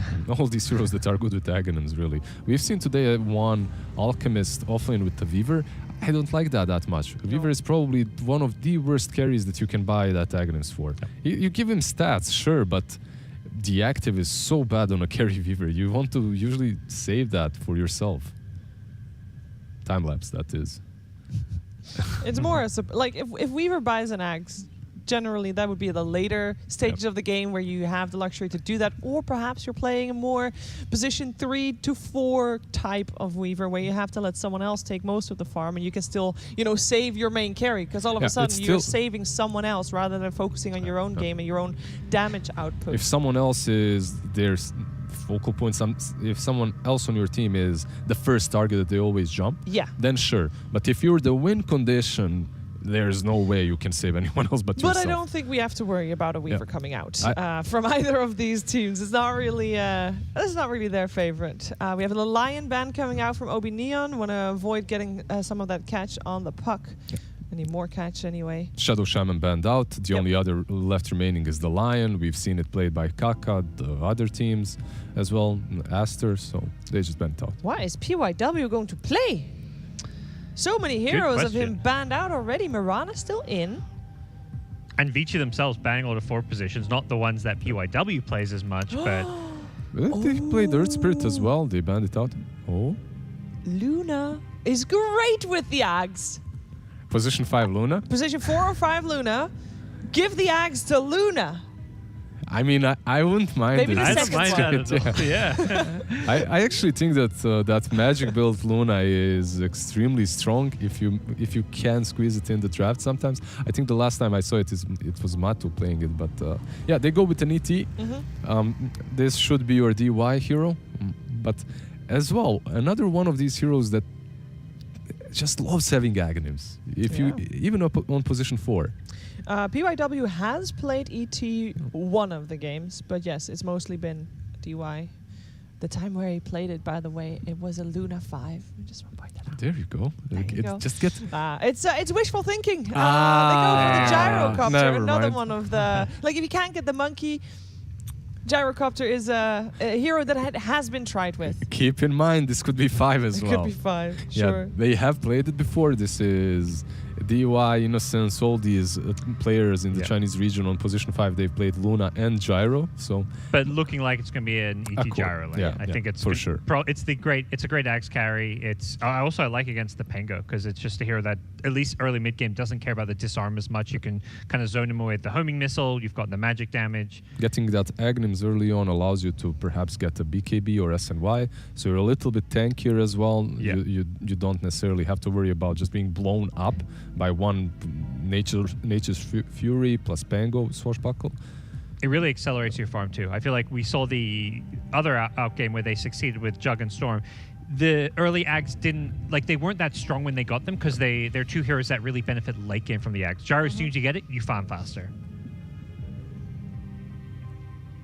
Let's see, from Ob.Neon. They did get the Pango on their hands once again. I think they really want to get heroes that can play fast tempo, invade that jungle of the Alchemist, like the tiny Nyx Assassin type 4 position stand out to me. I'm thinking, could you flex the Furion and get Morphling for yourself? Because versus ET, actually, not really. It's good versus Alchemist, good versus Void Spirit and Gyro, but ET makes your life very hard. And do we want them to get like a harder carry? Normal carry. Yeah, you're right. Go all in. This could potentially be their final game of the tournament. So you kind of want to go all out on the playstyle that you've made it this far with. It just feels really rough playing a safe lane Nature's Prophet into Alchemist. I think I don't think I've seen that specific lane here at the Major, but on paper that shouldn't work very well. And the Timber Saw for them is the last pick. They could put this versus Alchemist too. They could switch things up, put the Timber versus the Alchemist. Put Skem maybe in that offlane on the Nature's Prophet, even though he's going to be playing more of that carry style. Yeah, it doesn't sound that bad. Yeah, it's just swapping of lanes. A lot of teams have, we saw EG doing that with Artesia, they're putting him in the offlane. And the thing about this Timber Saw isn't necessarily only the laning stage, it's the fact that you can disrupt the Alchemist while he's farming the Aghanims. You're like Bristleback in that last game. You can go deep in the enemy lines, and Nature's Prophet, he's going to find it very, very easy to follow up because of the teleportation. This will be their second Timber Saw played at this tournament. The first time was with Death against Alliance, and they did not manage to win that game. So maybe a little bit outside of their comfort zone for this one, perhaps.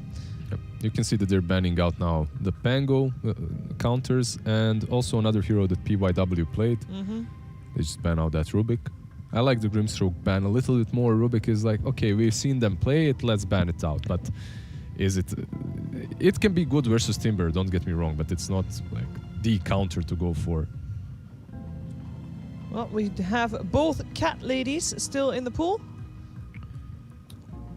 Also, this would actually, against Timbersol perhaps, good H Deparation game. We know that they like it a lot.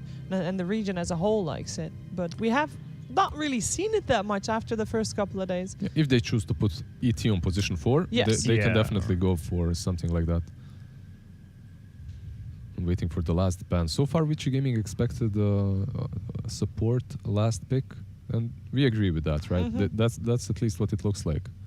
For Ob.Neon, play hard playing that for Pango, and they need a 5. Oh, okay. Neon.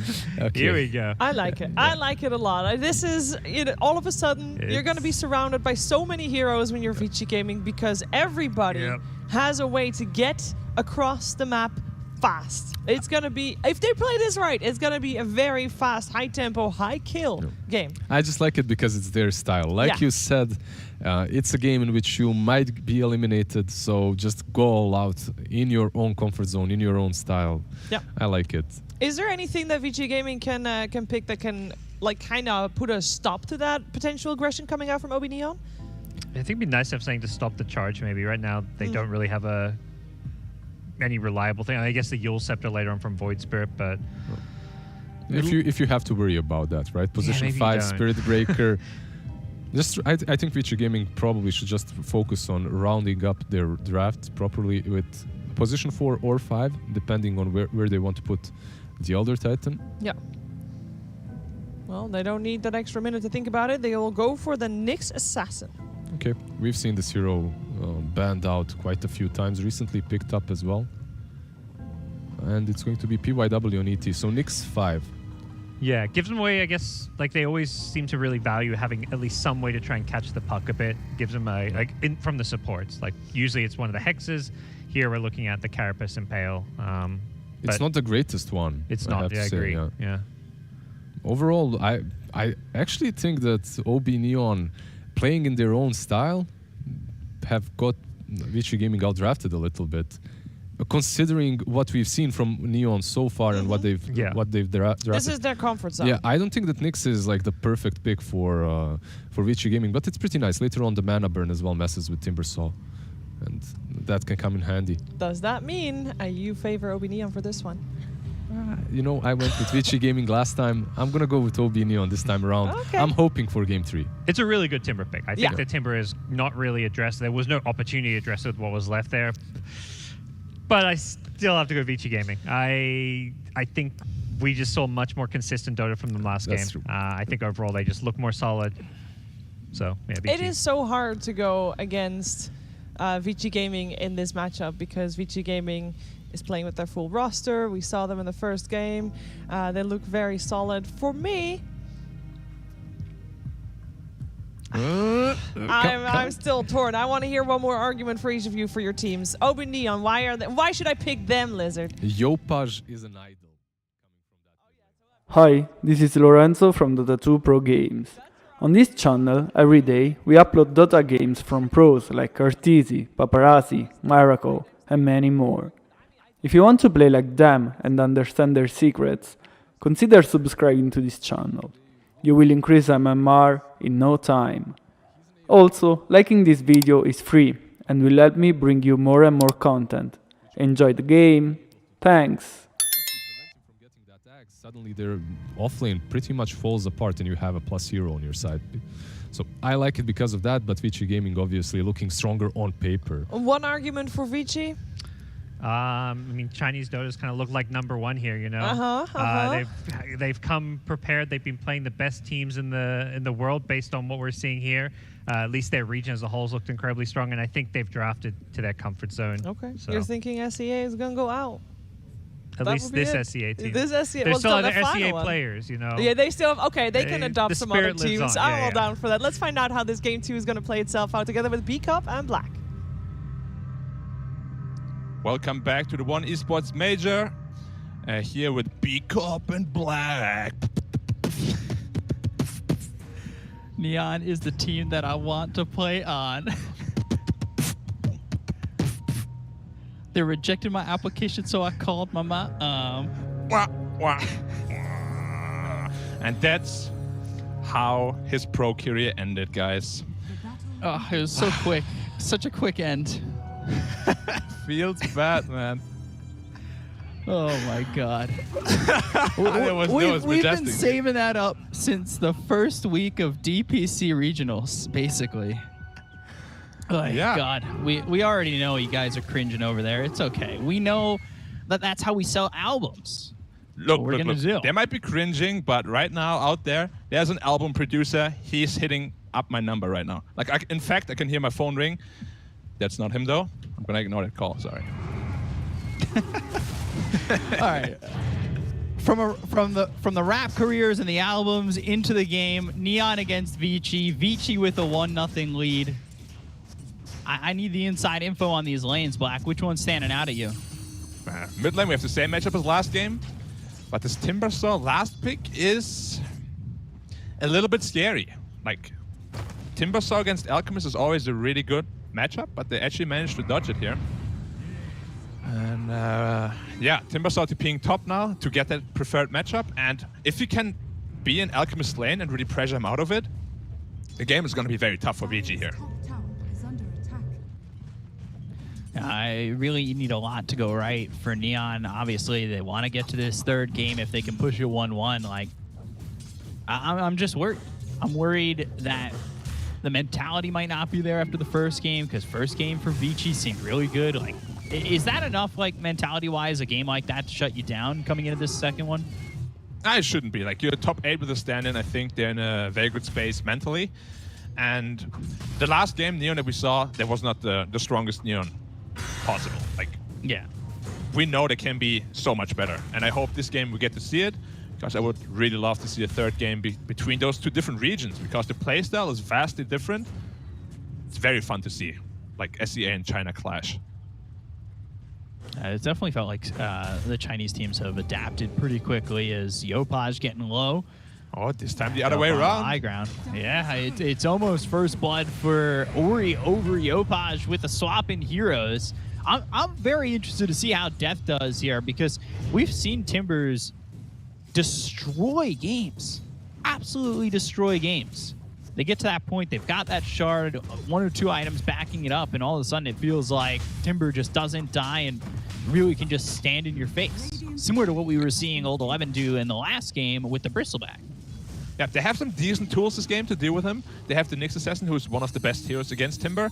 They have Gyrocopter, who just deals a ton of single target magic damage. And of course, you have the Elder Titan with its aura that can potentially just amplify all that magic damage as well. So they can kill him. It's just they need to make sure he doesn't get out of control really early. Like, once that hood comes up, he's going to be an incredibly tough kill. Yeah, so we'll see how quickly he gets to that, how this Alchemist is going to play around this. Usually we see, like, Alch Void Spirit, that first axe is going to the Void Spirit at, what, that, like, 12, 13-minute mark, right? Yeah, today I've seen it even earlier. He was only level 8 at, like, minute 10, and he got an Aghanim Scepter. So we'll have to see how the Alchemist does here. The lane is very good for him. They definitely got the better out of the lanes here. Getting the Alchemist versus Prophet matchup. We'll have to see. Like, Prophet can still deny a lot of creeps with his base damage. Yeah. The Treants as well. And they really need to make sure that they can secure the farm here for Ob.Neon. Well, he charges in. He's not going to pay for that, though. So I believe the stun was still on cooldown from the Nyx Assassin. And it will be pretty much like last game. Like, once the mid laners reach level 6, we'll have to see where the rotations go. Like, Void Spirit can gank a Timbersaw and kill him really efficiently. Mid lane should be just fine. Yeah, it's nothing more than that. A little charge over, a little disruption. Yeah, 3 heroes here from Neon to once secure again. that rune. Yep. Good movements by the supports. Because Timbersaw, like, if you're playing with a Timber Saw, you can really just leave him alone, and the +4 is very free. Right. So we'll see how that affects the mid lane, really, is what I want to know. If we're going to see more rotations, more aggression like that from Neon, because it certainly can be available for them. Yeah, it's just Pangoli is not the strongest roamer pre-level 6. He's not a Shadow Shaman. He's not a Tusk, you know. Yeah. Not a whole lot of utility coming out from him. General here, trying to set up for Rune Steal, but Void Spirit is moving in. And Y is doing the same thing. A lot of damage. Trying to get that sweep, not going to get it. Waning Rift coming out from Yopaj. They've got the Silence TP out. And it is a couple of bounty runes there for Neon. It's 3 for 2 actually in favor of Neon. They're now leading 1k gold. The landing phase is going very well. Just looking at the CS board, mid lane doing very well, and the Silence as well. So the only reason I could see maybe Pango being able to rotate where he's maybe not as strong pre-level 6 is because you've got like a charge that can go into a swashbuckle. You put the two together if they can meet at the right times, which we were seeing from Vici with 2 other supports, obviously, with the TPs and the timings. Then I could see it happen. But right now they're going to just go with the puck as well as this Spirit Breaker. General's and just all dead. of a sudden, he's just gone. Like, they use that Dream Coil, they charge in, and it's under the tier 1 tower. The immediate rotations from Vici are there to stop this from really being a problem. And Pango, he's finding himself low, not dead, but this is all of a sudden thin ice for Neon in this mid lane. They're really trying to make something happen over mid. They finally get it done with the Wrath of Nature. Yeah, I don't know what they were thinking with the Spirit Breaker there. It was just, you know, I don't know, it was pretty pretty damn bad, honestly, but it turns out okay because they do get the Void Spirit after his aggression. Like, they thought they had way more damage than they actually did. He wasn't even below half, I think, after the Dream Coil. Like, Spirit Breaker is not a hero that deals a lot of damage.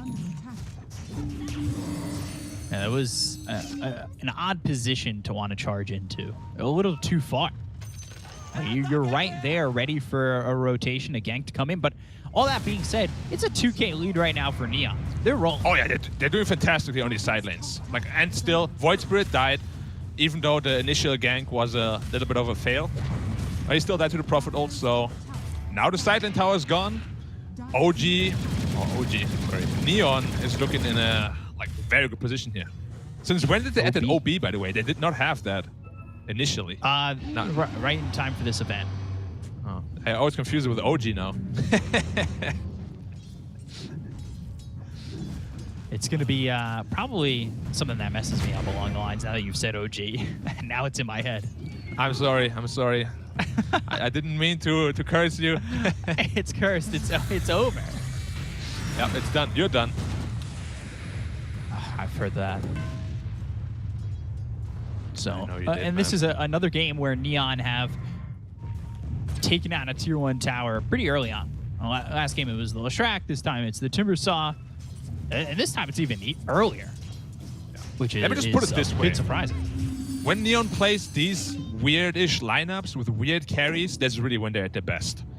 Right. Like, they play way better this way than they do with like a traditional hard carry. Like, Skem is just so good on his Nature's Prophet. And last time I casted him, he was so damn rich. He was like 10k net worth ahead of the enemy carry at the end of the game. He definitely knows what he's doing on that hero. Yeah, that was against Fnatic, right? It was, yeah. They took that serious pretty easily. That's going to be something that they really need to look out for, is how well he's been playing this hero. It's honestly crazy being able to watch him go from that ultra kill we saw him get with Coddle early in the season to now he's playing it at the Major, playing in a 1 position spot after all the hardships that Neon have gone through, and he's still performing at such a high peak. Yeah, I'm really impressed with how he's played. Previously. Like, he knows pretty much every role. He has been a 5-player, 4-player. Oh, good TP in Wrath of Nature, basically Finger of Death. That was the last bounce, I believe. So much damage from that. Easy kill. Yeah, taking out PYW.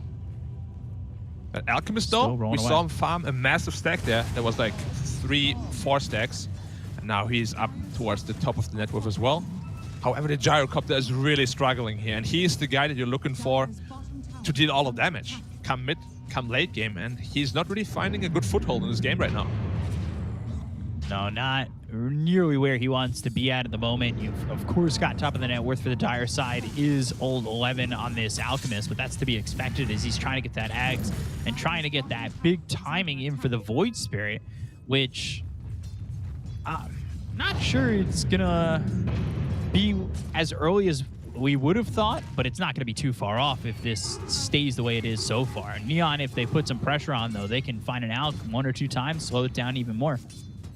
So the real question is he going to give it to the Void Spirit or the Gyrocopter? They're both fantastic Axe carriers. DY getting caught out here. Blocks.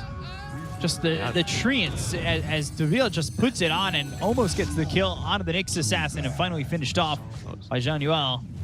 The treant blocking there was really well done. And he did not get the bounty rune on Nyx Assassin either. So all good for Neon here, now leading 3k gold against an Alchemist lineup, mind you. Yeah. And that's due to the fact that what we're seeing right now is Alex the only one who's really securing a good amount of farm. Yeah, this Gyrocopter is, I mean, he's a decent catch-up hero. He's even maxing Flag Cannon to just make sure that he can farm as well as possible. Ori actually getting picked off here on the bottom lane. Yopaj getting the kill over bottom, and now they're looking for more. They're trying to get this Alchemist. This is exactly what I was talking about. Slow down this Axe, and that could become a problem for the side of Vici. They've gotten on top of this Nature's Prophet. They hit the sleep on it too. They do take out old 11, but they're going to lose Deville here. That is not someone you want to be losing at the moment. And again, trying to get into the Rolling Thunder, but the stun comes out from the Nyx Assassin. They'll use that charge. They've got a bash out on a Poyoyo, and with the help of Yopaj, they'll get another kill. They'll take out this Gyro. Neon, yeah, they lose the Nature's Prophet, but they still continue to roll. It is winter, and the snowball is going down the hill.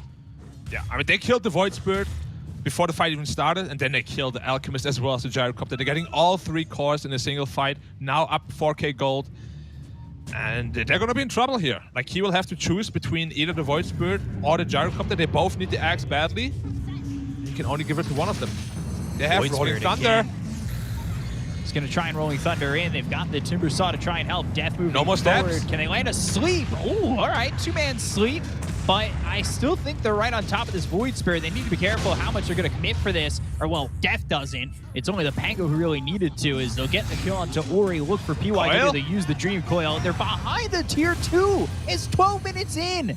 PYW, he goes down. I mean, they're aggressing all over the Dire side of the map, and they have no fear in their eyes. There's nothing going for Vici. Yeah, Vici just can't really find a foothold here. They have Alchemist farming. Nyx Assassin doesn't really deal a whole lot of damage. And they just have severe damage problems right now against this Timber Saw. We said he's going to have a pretty free game, and he's putting that to the test here. Like, he is absolutely owning on this Timber Saw. 5k net worth ahead now. And the map is just getting smaller and smaller, harder and harder to play for VG here. They're even stealing the Ancient stack. Everything is going wrong for them. The Wido? This is just not what you want to be seeing for Vici. Ether Ending? They got him. Nice. But they lost Poyoyo in return. That's not a trade you want to be making. That is certainly not a trade you want to be making. Yeah, that feels real bad for the VG side. Poyoyo is just trying to farm away from the Alchemist because he knows the Alchemist is higher priority. But he's just putting himself into really dangerous scenarios here. The first Agon's finished. It's probably going to go to Void Spirit. They really need to make sure it pays off. They'll find PYW once again, and this is a big problem for the Elder Titan. Out comes over. I'm not sure what he's going to do here. They've got the Timbersaw joining in. Spike Carapace doesn't turn into anything. Ooh, good 2-man stun. Poyoyo comes back into the fight, gets a kill on Jean-Noel, but the Timbersaw, do they have the damage to kill him? Astral Step across the bow as well to assimilate right on top of him. Rolling Thunder coming in. They have the Whirling Death. Hit onto a couple of these heroes. Poyoyo dead again? Poyoyo once again, and they will take out Old 11. This is really falling apart at the seams here for Vici as they're going to lose DY. Triple kill for Deville. And, I mean, Ori can only play Ring Around the Rosie. It seems like eventually he's going to get caught. He will get a kill on a Yopaj, but does he end up surviving getting back to the base? They want to charge on him in 10 seconds here. They need to be a bit careful. And Neon is really taking it to them. Damn. They're not letting VG breathe at all. Gyrocopter died back to back. He was the one who received the Aggron Scepter, so he's still on top of the net worth, but it's very deceiving. This is not looking good for Vici. I've said it 100 times already, and we're only... I've said the time a couple times, too. 14 minutes into the game, this is not looking good. Neon, they look so pristine right now. Every lane going right. Their aggression going well. Something's got to give if Vici want to win this game. And I think that answers your question regarding their mentality also. Like, they can easily shrug off a bad loss. Death just trying to take a tier 2 up towards top. Has some help from the Treants. And Alchemist charge again, in. yeah? Dream Coil used. Can they snap the coil? Of course, a charge, 17%. That equals 100%. They'll get the kill on the old 11. Death has got another one. Yeah, 17% of the time, 100% of the time it hits. Or whatever the saying was. I wouldn't know. I don't play luck-based heroes. I'm a pure skill player. I'm not skill at all. I don't know what that would be. Just a guy who plays the game. Oh, the charge is coming through here. He does have ultimate as well. Good impale. Good stun. That's going to save Koyoyo for a little bit longer, but I don't know if it's going to save his life completely. The Thunder coming in as well as Yopaj trying to come through. Aether Remnant lands on a Debil. He's in a little bit deep, but it's not going to matter. They get the kill to the Gyrocopter. They look over at the Nature's Prophet. They get the kill. They'll end up making a trade. Earth Splitter hits, but it's not doing enough. Charge in all the way through onto Ori as well as the ult. Good stun coming out from DY once again. They're trying to push back the Neon side, who is continuing to jump further and further down the throats of Vici. The question is, can Vici spit him out? They get the kill to play hard, and now PYW ends up falling. Januel, can he get out of this? I think he can. I don't know if Vici really want to chase. They don't feel comfortable in these fights at all. Yeah, that being said though, the fight was quite good for them. Prophet TP'd in way too aggressively, gets taken out immediately. He doesn't have... Oh, another Dream Call, the only Alchemist. Oh no, old 11 once again. He's caught out. He threw him to lands out of the Timber Saw. That's not who you want. You want to play hard, but you're not going to get him. DY tries to help out this Void Spirit, and look at the damage still coming in from both Yopaj and Debil. They're going to get another one. Now they look over PYW. Yopaj is behind the tier 2 tower again. Januel will end up surviving. They've got the Chakram thrown out. Death now pushing even further onto the Dire side. Come up empty-handed. This is the Neon we love. Really just throwing their aggression into the face of VG.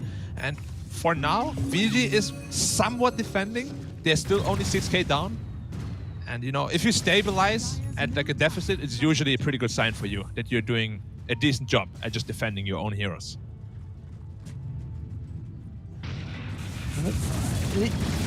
Can Neon keep this up? Because these fights aren't clean.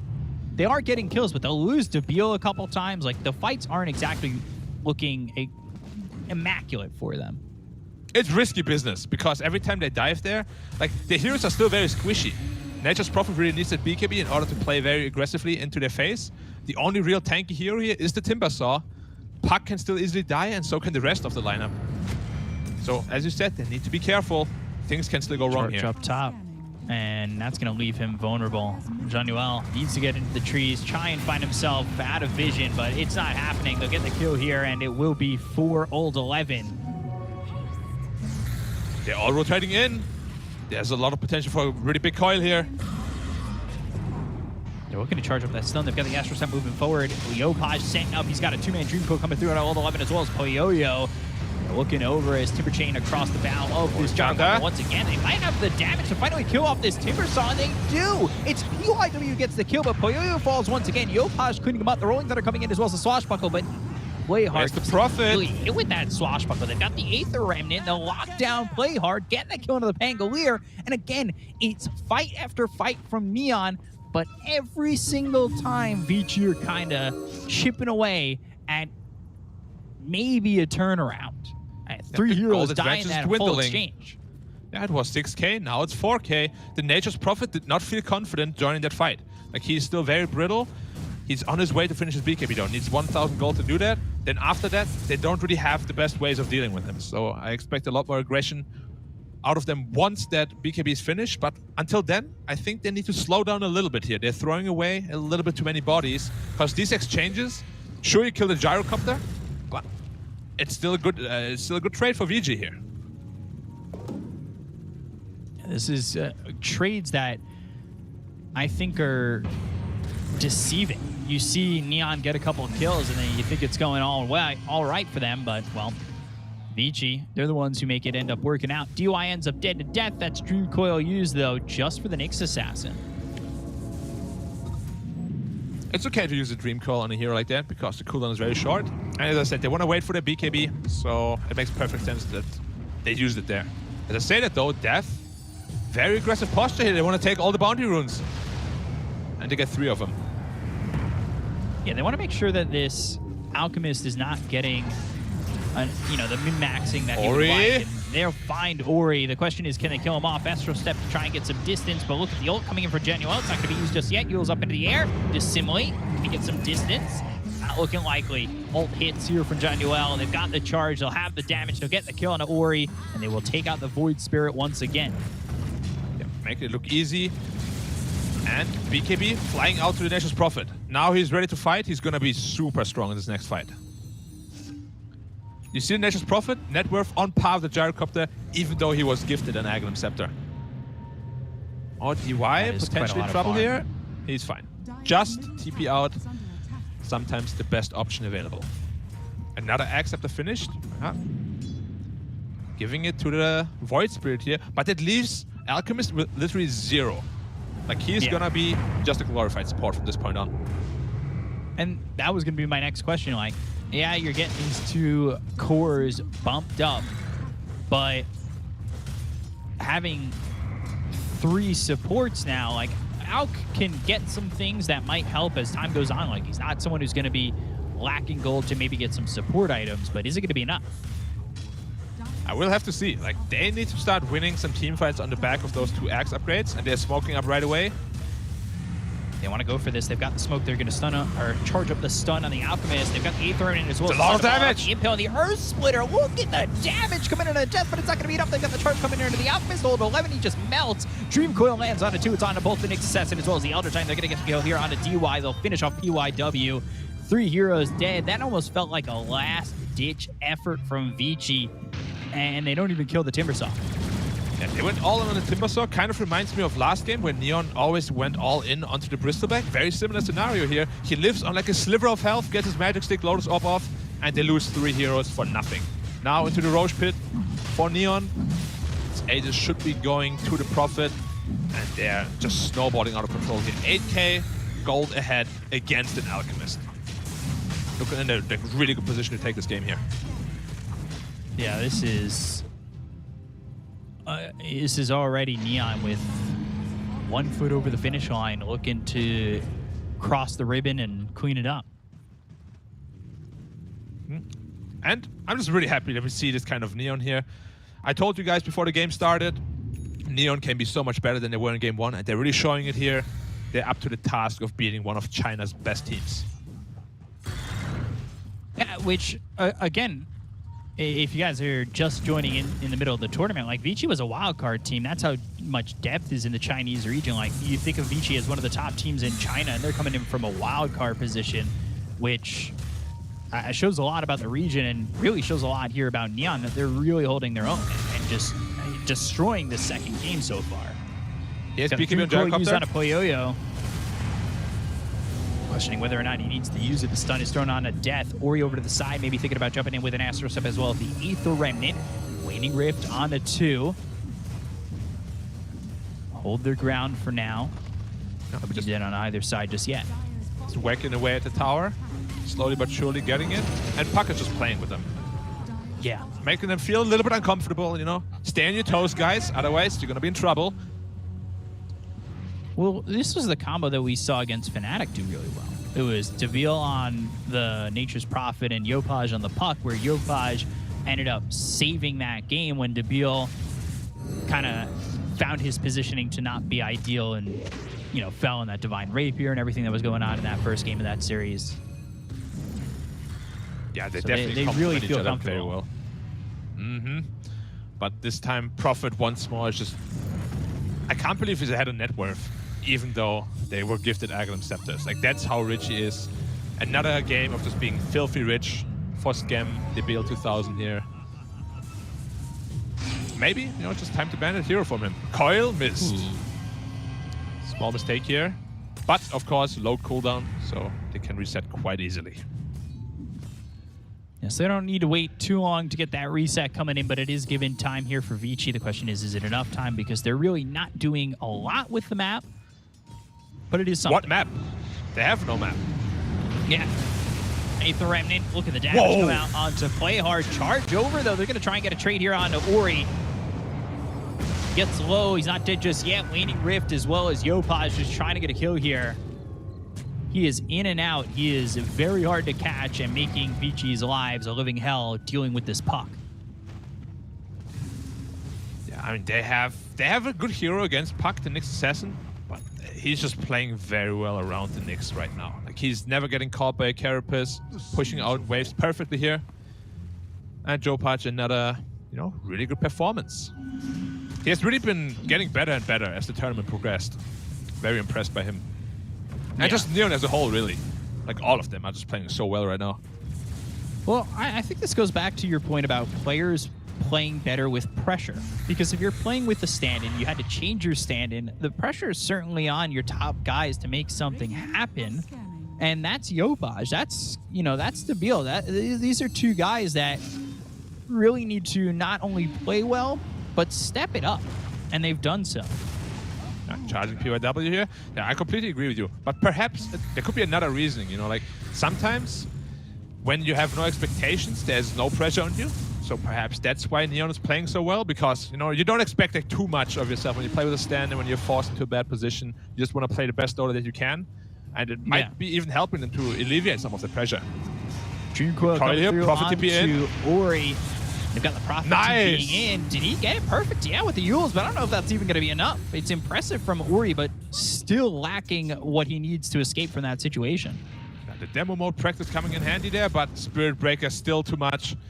Getting a perfectly timed charge. And he just gets killed pretty easily here on the Void Spirit still. Too much damage coming off from the Prophet. Yeah. And I mean, he's got 17k net worth. He's really hitting hard. He's going into the Daedalus. He's really going to be tough to deal with. They need to find a way to get on top of this Nature's Prophet, and it's hard as it is with a puck in your face.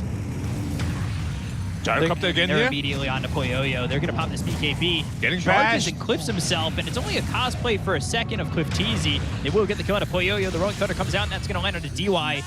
They've got the Timber Chain as well as the damage to follow it up of all 5 heroes to kill off DY and get 2. And his Nature's Prophet damage is absolutely insane. So much magic damage and physical damage coming out from this item build. And it's not an item build that we see too often. Like, he's going into Witchblade, into Maelstrom. That is just 2 different sources of magic damage. Death getting slapped up, but he's really tanky. Guardian Greaves, Lotus Orb, Hood. Nigh unkillable here. And you know, even if they get on top of this Prophet, I'm not sure they can kill him. He has BKB, he has AC. Where's the damage gonna come from? They have to catch him on a down moment, but 10-second BKB, he's willing to hold it pretty late. They're gonna try and go on to death. Do they have the damage again with a sliver? And it's just not enough. They'll get the kill onto PYW. These heroes have to retreat on Vici. They'll give up the tier 3. Another stun on Death. Comes out. They have no damage to kill him right now. They need to wait for the Gyrocopter. Probably have to give up on Rex here. See if Neon plays it safe. Impale missing. They will. 15k gold ahead now. Man, Neon is playing. Wow, he actually finished Aghanim Scepter on Spirit Breaker. He's so rich on the +5. 7.5k net worth. Yeah, well, and that's with an ALK. I understand. I really do. That he's given away 2 Ags, but he has found nothing really more. Like, he found a Blink Dagger, but nothing to supply himself. He's just not tanky anymore. Like, you give away so much gold, and they didn't really win teamfights on the back of that gold that he gave away, and now he's just finding himself in a position where he can't really teamfight anymore, which we have seen quite a bit of times in the league when Alchemist was picked. That's the risk of running that hero as offlane. You know, when your factory shuts down because you violated in terms of service. That's him right now. Can't produce anything more. Exactly. Look at the charge coming in with the Ags. They go after Poyoyo. Astral Step to try and cut down the distance and maybe catch this Spirit Breaker, but it is not finding a home here for Ori. It's such a contrast to last game where we saw Vici do everything right, and now you're watching Neon. On the flip side, they're doing everything right so far. Things looked a little bit shaky when they were diving, 10 minutes ago, but they've solidified their lead. They've really stabled it up. They're good to go. DY still in the boundary runes here. And I really like what you said there. Like, they were feeling themselves a little bit too much, and they also realized that. Stealing both boundary runes here in front of Scam. A small victory there. And killing his courier too. Oh, yes. Oh, my God. Let's go. The ultimate taunt, man. Wait, you want this bounty rune? Nah. This one maybe? Nope. And the courier too. Let's go. But nothing on it, fortunately for them. So he's not going to be too frustrated with this. And he's a prophet anyway. He can just fly globally. Cause why not? It's the glimmer. Glimmer of hope right there from DY. Still getting couriers, still swiping bounty runes, doing everything he can to make sure that his team is still in it by a slim margin if they can with these bounties. Anything he can do to help, that's the proper mentality here from the 5 position to DY. 5-man smoke coming out here, but it's a very obvious smoke. They're not pushing out any lanes. And of course now it's already given away. They're taking the outpost under the smoke. But they're taking quite a bit of damage here on the bot tower. It's catapult. And now counter smoke. Oh no, they might catch him coming over the mid. Close. Not caught though. Oh, I say that. But now they've got the Rogue Thunder coming in as well as the charge. The Impel's going to land on the Spirit Breaker, but look at the stuns coming through. That hits on both the Nyx Assassin as well as the Alchemist. They get the Kona Hold 11 as well as the Coil landing on both the Void Spirit as well as the Gyrocopter Poyoyo as well as Ori. Need to be careful, but Neon are the ones retreating. DUI did buy back. Neon will not chase too far. This is an elimination game for them, and we talked about the mentality going into an elimination series. Now you're on your last life. Yep. You'll want to sit back a little bit. Yeah, game over if you lose this one. Maybe dove in. Hold off. Yes. You gotta play it. I love the discipline coming out here from Neon. Like, they're a team who used to be very, in over the head, maybe a little emotional even. Sometimes they feel themselves a little too much, going a little too deep, and throw away their advantage. But this time, very disciplined. Just an overall, almost perfect game here coming from Neon. Yeah, they've really stepped up to the plate here. Down to their last strike, and they're not letting the ball get past them.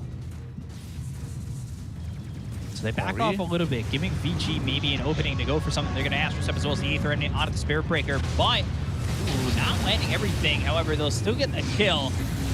Got Dream Coil available, and that just comes through on a 3. That's going to land. They've got the Kona DY in the previous fight. Yopaj, he's got himself silenced, but he ends up phase shifting. Is he gone? He'll blink away. He'll Illusory Orb as well. And while that's happening, Poyoyo and Old 11, they're both killed off, and they found themselves Ori. It looks like it's going to be a 4th. He'll try to dissimulate. He'll try to Astral Step the Illusory Orb over with the Dag, and the shield crash right on top of him. And he will die. 4 heroes dead on the side of Vici. Potentially just the 2 letters ready to come. We are just waiting for it at this point, really. Nature's Prophet with this item build pushes buildings insanely fast. We'll see if they go for mega creeps. I want to start to poke tier 4s a little bit. But like, just from the posture of Neon and the way they've played this game so far, probably going for the megas. Yep. He takes the buildings at a decent chunk when he's got the treants to work with him. Yeah, I mean, it's Daedalus too. There's just so much damage coming out from this Prophet. They're glyphing. Void Spirit is up at 10, but they cannot defend it out there. Can they? They're actually backing off here on the Radiant, playing it very conservatively because Roshan is up. Just want to make absolutely sure they don't make a single mistake from this point on. Yeah, it might be frustrating to some, but this is the right move. Definitely. You take the Roche, Aegis Cheese, suddenly your advantage is almost like unlosable. Perfect move. Good on Neon. I really like to see the patience with them, and they understand their scenario right now, and it's something that some teams struggle with, pulling off the gas, and they've done it right. I really, especially the situation they're in, I think that's a really good move there as Courier goes down, and that's going to be a Courier dead for 3 minutes 15 for Poyoyo. Nothing can really put itself together for him. He does have Yags, Satanic, and you know, the BKB as well as that Maelstrom, but I don't know if that's enough. He can sustain himself quite well. It's just he doesn't really deal a lot of damage yet. He needs like another 2 items. Probably the Divine Rapier, and then they have a realistic chance of winning this game. It's just, do they have enough time for that? Probably not. Neon knocking on the doors here with 30k net worth lead now. Just waiting for the Prophet to pick up all the bounty runes, and then he's going to be joining the fight momentarily. So what are we looking for here? We need a really big ET ult. Like a really good ET ult, maybe a Storm setup into a good Impale. Like we need something, like we need a miracle at this point basically. Yeah. This isn't a team that's going to be standing still for you to hit a 5-man stomp. That is just not a team that's in that kind of positioning. Yeah, it's gonna be tough, but they'll have to put something out of their head. Maybe if Neon is too defensive also, there's the chance that Gyrocopter will eventually get enough money for that Rapier, and then perhaps they have a chance with that. But knowing Neon, they should be trying to end this game soonish. Yeah, up 32,000. Take a lot of damage on. Throw that stun out, and again, Death not dead. Gets the Guardian Greaves off. How many times are we going to watch this story? Because it feels like it's been on repeat for the last couple of weeks. They will not kill off Death, but they will finish off Poyoyo. They'll look towards the rest. They bought back here on the Gyrocopter. They go for the Void Spirit. Ori up into the air with the Yules, but Death is right on top of him, using that Timber Chain to get the kill. They'll end up taking out Ori. They'll buy back on this Void Spirit. Death low once again, and now we'll finally lose that Aegis, but it's just the Aegis. They're up 40k. They're looking to reinitiate once they've got their Timbersaw back up. Look at the damage coming in from Death, or coming in on the Death once again. He's low once more, but still not dying. I've said it 4, I've said it 5, maybe 6 times about this Timbersaw. He will not go down again, and they will call GG. We're even at 1. Again. Hi, this is Lorenzo from Dota 2 Pro Games. On this channel, every day, we upload Dota games from pros like Arteezy, Paparazzi, Miracle, and many more.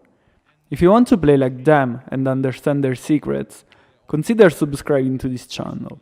You will increase MMR in no time. Also, liking this video is free and will help me bring you more and more content. Enjoy the game. Thanks. From the beginning, taking that early tier 1 to transitioning into just this hero that was not going to die. It was really amazing what we saw from Neon, and I'm super impressed by their work. It felt like a game that Neon weren't going to lose once they kind of pulled it back and played a little bit more conservative. I'm really happy that we get to see a game 3 here. And, well, we got to break this one down a little bit more. And to break it down for you is the panel. Throw it back over to you guys. Take it away. Thank you. And yeah, that was the Ob.Neon that we got used to seeing over the last few days. We said the draft was in their comfort zone, and if they were to win, it would be in a fantastic, ultimate Ob.Neon style. And that's what happened. We were not really expecting it, perhaps, you know, apart from some, but they did it, Lizard. Yeah, they did it, and I'm really happy, not only because SCA gets another chance, but because we see Game 3. Yeah.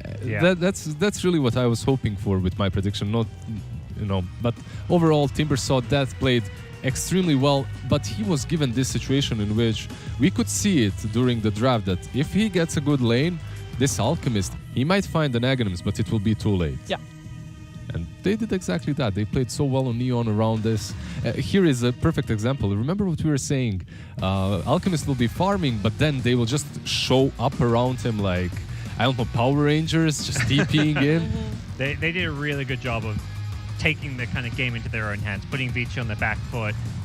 So much of it did start with the draft, and once they gave Timbersaw that good game, like, there was no real answer to the Timber at any point. You just had, Pengo rolling in, causing all kinds of problems in these team fights, and of course, once again, Scam, his Nature's Prophet, his best hero, I don't think we're going to see it in Game 3, unfortunately. I feel like that is just a first stage ban at this point. They banned it out in the first game as well. So For both teams, actually, they banned out, well, on one side the Alchemist, and the other side the Nature's Prophet in the second phase. And then both teams are like, well, can't ban it out if I pick in first phase. It worked out a little bit better for Ob.Neon than it did for Vici Gaming. Yeah, we'll see if Neon gets first pick in the last game, because if they do, you need to pretty much ban out IO plus Nature's Prophet if you're Vici Gaming. Yeah, that's how you have to go around about it, which leaves perhaps that Prophet for Neon, which is also really, really strong. But more about this game, Jean-Well, my boy, with the Aghanim Scepter on the Spirit Breaker position 5 rolling in. He was like, he's a position 5 that, you know, he can play the standard ones, but with a little bit of flair, you know, like buys that Aghanims, no standard drums or medallion or whatever, just goes all in. And this is exactly what they needed to do. They just needed to be very aggressive, very active. And Gyro, he can't. There's no save. He can't stay alive in a game such as this one. Nope. There was maybe, you know, if the game was going to go on for another like 15 minutes, you would have gotten a rape here and there would have been a turnaround perhaps. But Ob.Neon, they knew exactly that they had to keep pressuring, keep pushing, and they did that, won the game. I want to also talk a little bit about the support duos, because on one side we had a Pango Spirit Breaker versus a Nyx Assassin Elder Titan, and I just, you know, if I was going to choose one of the teams to be in, I would be in the Pango Spirit Breaker team every time. More fun to play. more fun to play, though. But, I mean, they also just, I mean, I think it's more fun because they have more playmaking potential, and that ended up being really the difference in that early to mid game. I think the Nyx with the ET, there's a bit of overlap. They don't give you, like, well, the AT gives you a strong lane, but the Nyx was a big liability, it felt like, this game. I don't think that was the right pick. If you asked me which one of these heroes I want to support, I would ask you if I can draw again, perhaps. give me a different set. Give me a different set of 4 heroes, because I think that the Spirit Breaker and the Pango worked only because of the lineup that they're in. Because they have Nature's Prophet on the safe lane, which enables you to have such a brawler style position 4, and then Pango just plays it really well. Plus you have Timber that does not need a lot of help in the laning stage. Now the question is, there's a lot of people here that could get the MVP. I like Scem's Nature's Prophet. I like Playhard's Pango. Also really like the Spirit Breaker from Januel. But Timbersaw. Timbersaw. Yes, Timbersaw. Yeah, it's death. It's death. It's Timbersaw. I mean, he's playing here as a standing, coming in with the Timbersaw. I think, okay, we'll give it to death. He's definitely the one that made this style of playstyle just possible for Neon. He's the one that goes in first, then you have Nature's Prophet teleporting in, Spirit Breaker charging in, but he's the one that sets the stage for the whole playstyle that Neon was going for. Yeah, he was in most of the kills. It was in like some 40-odd kills or something total with his kills and assists. He was everywhere, super active. Often you think of Timbersaw kind of playing by himself in a lane, just being put there to kind of create space, soak up attention. No, he was always where the actual fights were this time. 85% kill participation, so quite high. Usually I don't remember if we probably did, but usually it's like 75 to 80. 85 means like you were there every single time, more or less. Yeah, it was a fantastic game. Now the question is, can they do it again? Will they get the Nature's Prophet again? And can they maybe do it without the Nature's Prophet if they don't get it? Because that's a big question. But we're going to talk about that when the third game of this elimination series starts. And it will happen after the break. Before we go to break, though, let's take a quick moment to thank one of our amazing sponsors. It's DBS. And right now, if you want to earn some cash back while you game, you can do that with a DBS Live Fresh card. You can earn up to 5% of cash back on any of your online gaming spend. So make sure to check that out below and all of the things. Break though, and when we're back, more Dota 2. See you soon.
Hi, this is Lorenzo from Dota 2 Pro Games.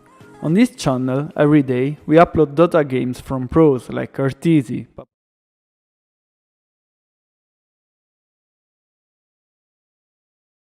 Like Ob.Neon, I think Vici Gaming might be a little bit more nervous about this one than Ob.Neon is. I think so too. And I think if you're Ob.Neon, you're kind of talking to yourselves like, we look our best when we're playing just crazy run of the Dota. We have these outpicks. They're going to be wanting to do the same style again. They're going to maybe be discussing what to do if they don't get some of those key picks. What can they replace it with? Because I don't want to see them go for anything like a Medusa once more.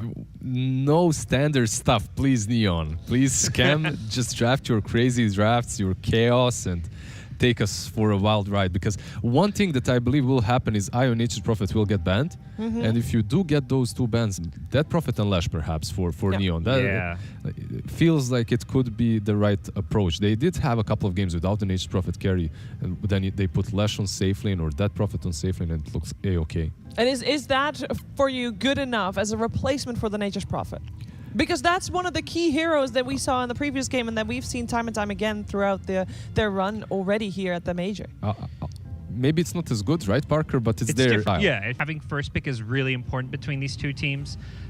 So far, the team with first pick has had an edge because they got to first pick the puck. But I think this game, because I think maybe the best thing Vici Gaming can do is if they have first pick the Death Prophet and ban those two heroes you mentioned. And that way, suddenly Neon doesn't get IO IO Nature's Prophet or Death Prophet. They get the puck, but we've seen puck, just not a great matchup. Not a great matchup versus Death Prophet overall in the mid lane. Death Prophet, even if they wanted to, they could put it on 5. Even if they wanted to, they could put it on 5 and pick something like a DK, and then you have Shadow Shaman Lion. Just so many options. Just no hard carries. Just no hard carries. Yeah. That's it. I don't think Vici Gaming will open up with the Alchemist anymore. I think they got away with it versus Liquid because Liquid play a little bit slower than we just saw Ob.Neon play. So now that they know what kind of style they can expect from Ob.Neon a little bit better, they've experienced it firsthand just now, how will they react to the aggression coming at them? Like, there should be a lineup that you can stop that aggression with, right? Pick a bit more team fight, maybe. I would like to see them take the Pengo. We've yet to see all 11 on Pengo. And Pengo's getting through every draft. So if you're Vici Gaming, you're like, we've had 3 games in a row where Pengo's in the pool. Why aren't we picking it? You're taking your star player. I would say that Old 11 is the only one overperforming on Vici Gaming throughout the group stage and the wildcards. You're taking him and you're putting him on Alchemist. He's doing absolutely nothing but buying Aghanim's the whole game. If you let him perform, he will. And Pengo is probably, like you said, Parker, the best hero for him. It felt too much like they're trying to play the meta. Like game 1, they have first pick. They could just first pick the Pengo. And they're like, no, but it's puck. It's everyone. You got to first pick puck in this patch. No, you got to pick to your team's strengths. Yeah, they let that Pango go through indeed multiple times. We'll see, though, as the players are getting ready to start drafting for this third game. Yeah, Ob.Neon, I can only imagine that they're probably... I mean, okay, they're still playing on stage, but they are already top 8. The only team left in the Major for their region, but also the only team left in the Major that is playing with the stand-in. And there were quite a few teams playing with the stand-in, and everybody's like, okay, you know what? Underperform a little bit because of that, but not Ob.Neon. The most recent stand-in as well, and the story is so crazy. He was apparently asleep when they were calling for him. It was literally the last-minute call. You want to play Dota right now? Hey, yo, bro, you awake? You want to join us for the Major? What a call to get. Yeah. Also, Death at the moment is looking for a team. I believe that is also in his tag. This is the best highlight reel for him. He is making some good moves here on stage. What happened, Liz? You rank 1 EU. Why didn't they call you up? The keyword was. Oh, here we go. So first pick went the way of Ob.Neon again, but this time they get the puck, and therefore Vici Gaming go for the Pango. But Vici Gaming does not ban out the Nature's Prophet, so they pick up the Nature's Prophet on Ob.Neon. I still like this from Vici. It's not what we expected with the Nature's Prophet ban. They're giving Neon a lot, but they made sure they got some of their best. Yeah, I think both of these teams should be satisfied with the opener. Vici Gaming, like you said, they didn't give away way too much. They gave away what Ob.Neon likes to play, and you can't stop them really because that eye also has to be removed. So that Prophet, understandable. Meanwhile, they get the Pango and the Monkey King, full comfort zone for every team in the CN League Little bit of a mini counter from the Nature's Prophet and kill the trees of the Monkey King. Could come into play. Could come, yeah. Is it too cute? It's a bit too cute, but is possible. It's definitely. possible. Oh, love this though.